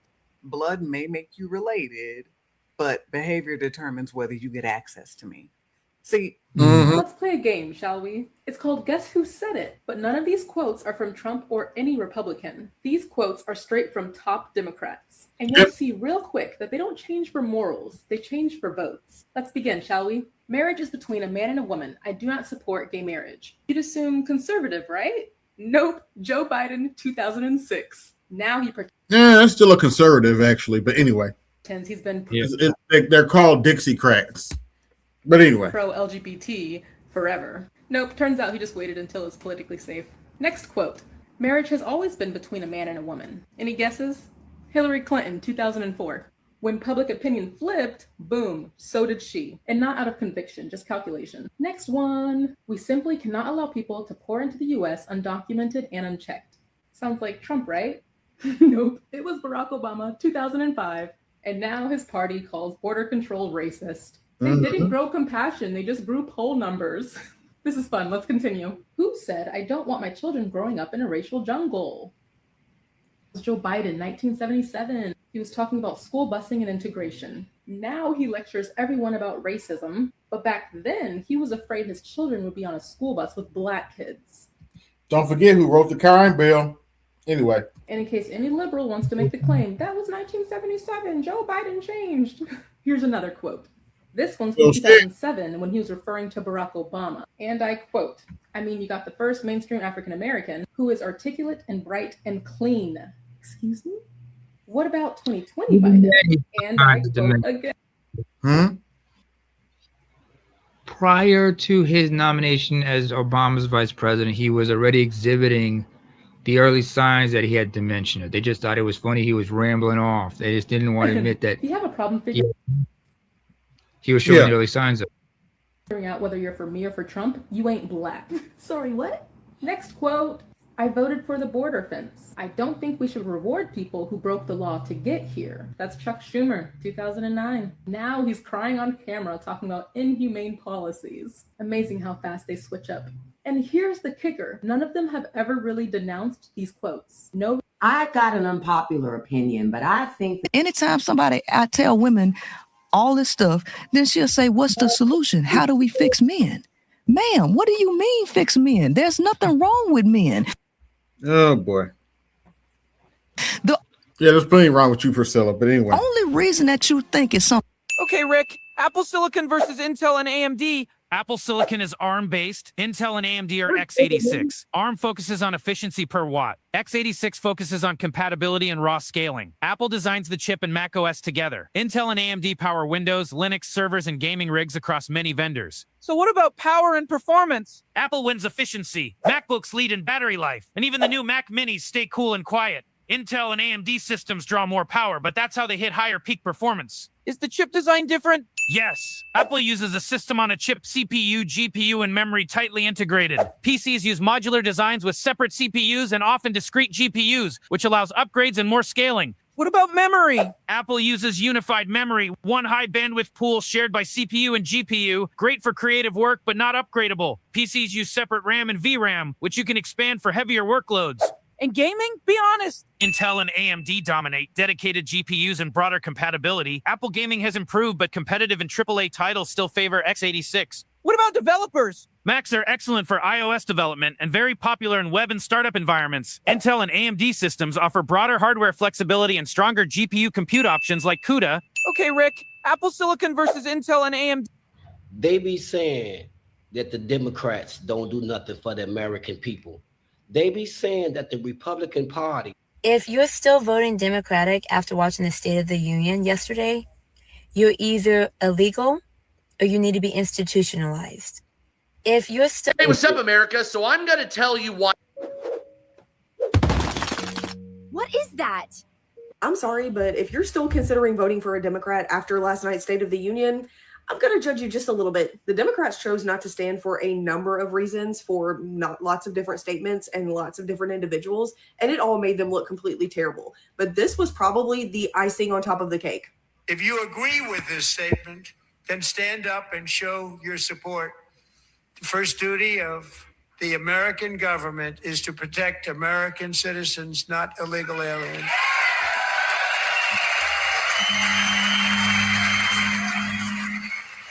That was the... None of them stood up. None of them stood up. But I'm supposed to take that party seriously. So, Trump's State of the Union address was yesterday. And why am I waking up to an influx? Like, it's all... The disrespect from the Democrats at the State of the Union.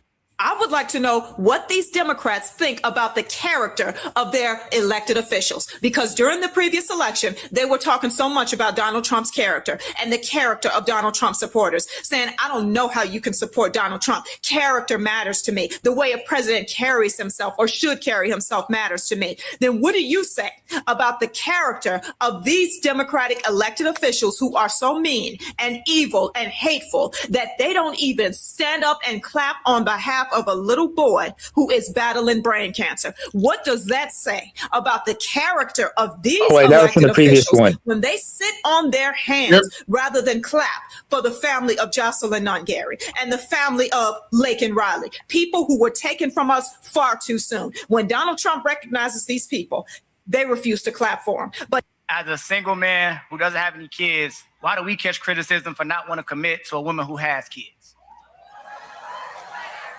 Oh. Okay, so here's the thing. It's not that y'all catch criticism from not wanting to date a woman who has kids. It's that because when you don't want to date this woman who has kids, you interfere with other people wanting to date her and try to push the narrative. No, we don't. I don't. That if she's not your type, she shouldn't be anybody else's type too. No, we don't. Stop lying. No, we don't say that. Never get Stop mad lying, when bitch. anybody talks about the things that they like. It's when the conversation becomes that nobody should want to be with y'all single mothers. Do we start getting the backlash, right?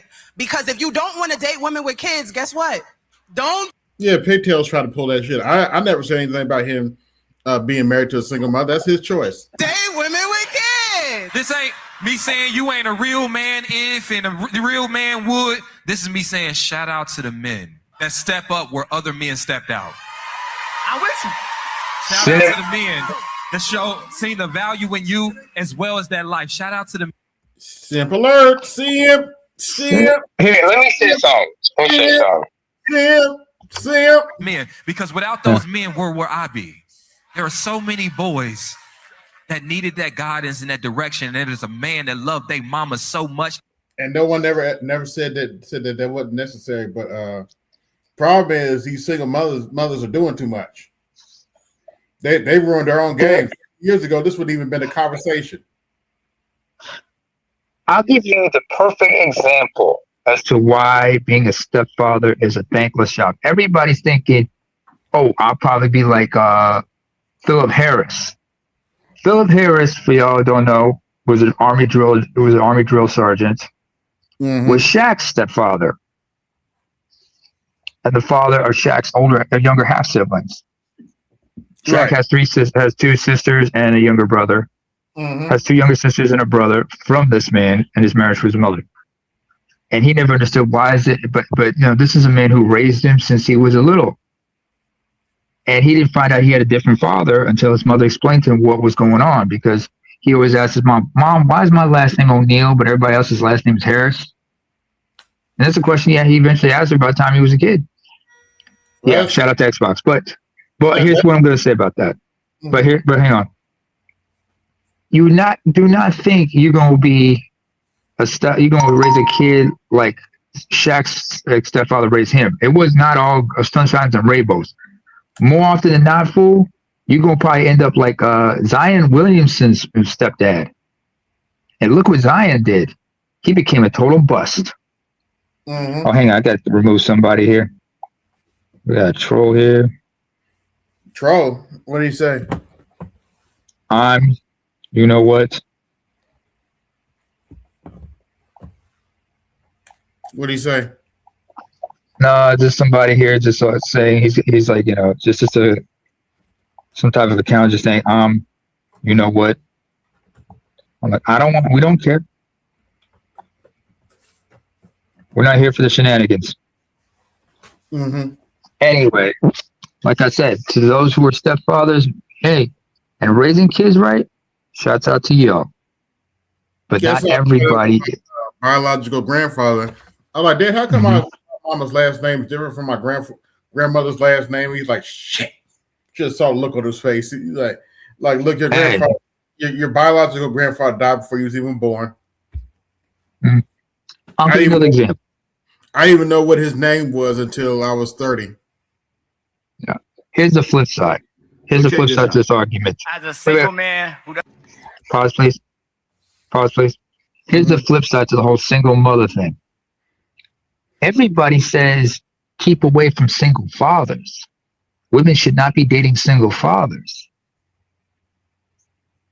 But the thing is like, you know, single mothers like to use the fact that they have kids and use that to force a man to try to compete for her attention. But when it's the other way around, a woman does not want to compete with the kids for that man's attention. if that's if the man's a single father. All right, shout out to the angry man. So check this out. Okay. To all of the Democrats that did not stand when President Trump said, if you agree with this statement, stand. It is the responsibility of the United States government to protect American citizens, not illegal aliens. If you're a Democrat and you didn't stand for that, stop going on the news, stop giving press conferences where you preface your statements with the American people want, the American people need, the American people whatever. Stop putting American people in your speeches. Agreed. Stop saying what's best for the American public, because it's obvious you don't stand for the American citizens. So check this out. Y'all be so ugly trying to talk to me. I'm not that single. I don't need that. I don't. Okay. Sorry, I think it's funny. I don't want that. I don't gotta have that. Back up. I don't want that. Ugh. It ain't that serious. I mean, I've been single for a minute, but it ain't that serious. Good Lord. They did not. How do we know this being dramatic? And that excuse is with the Democrats not standing up last night at the State of the Union address, particularly the one part where Trump said, Did you see it? While President Trump was declaring a new golden age, the Democrats showed us exactly who they represent. And it's not you. Within 2 minutes, Al Green was escorted out of. Yeah, I'm tired. Here's what I would like to. Yeah, I know. Here's what I'm going to say about all this stuff about it. Understand that the State of the Union address has become nothing but political theater by both sides. So when Trump said what he said, I don't think it was his idea. First of all, he's not. I don't think he's that smart, honestly. But to say but trying to goad them into standing up, they knew they were not going to play, and they're willing to take the blow on that. But my question is, okay, this country is for U.S. citizens and not for illegal aliens.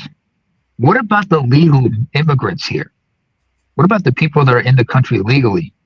Is this country is the United States not for them as well?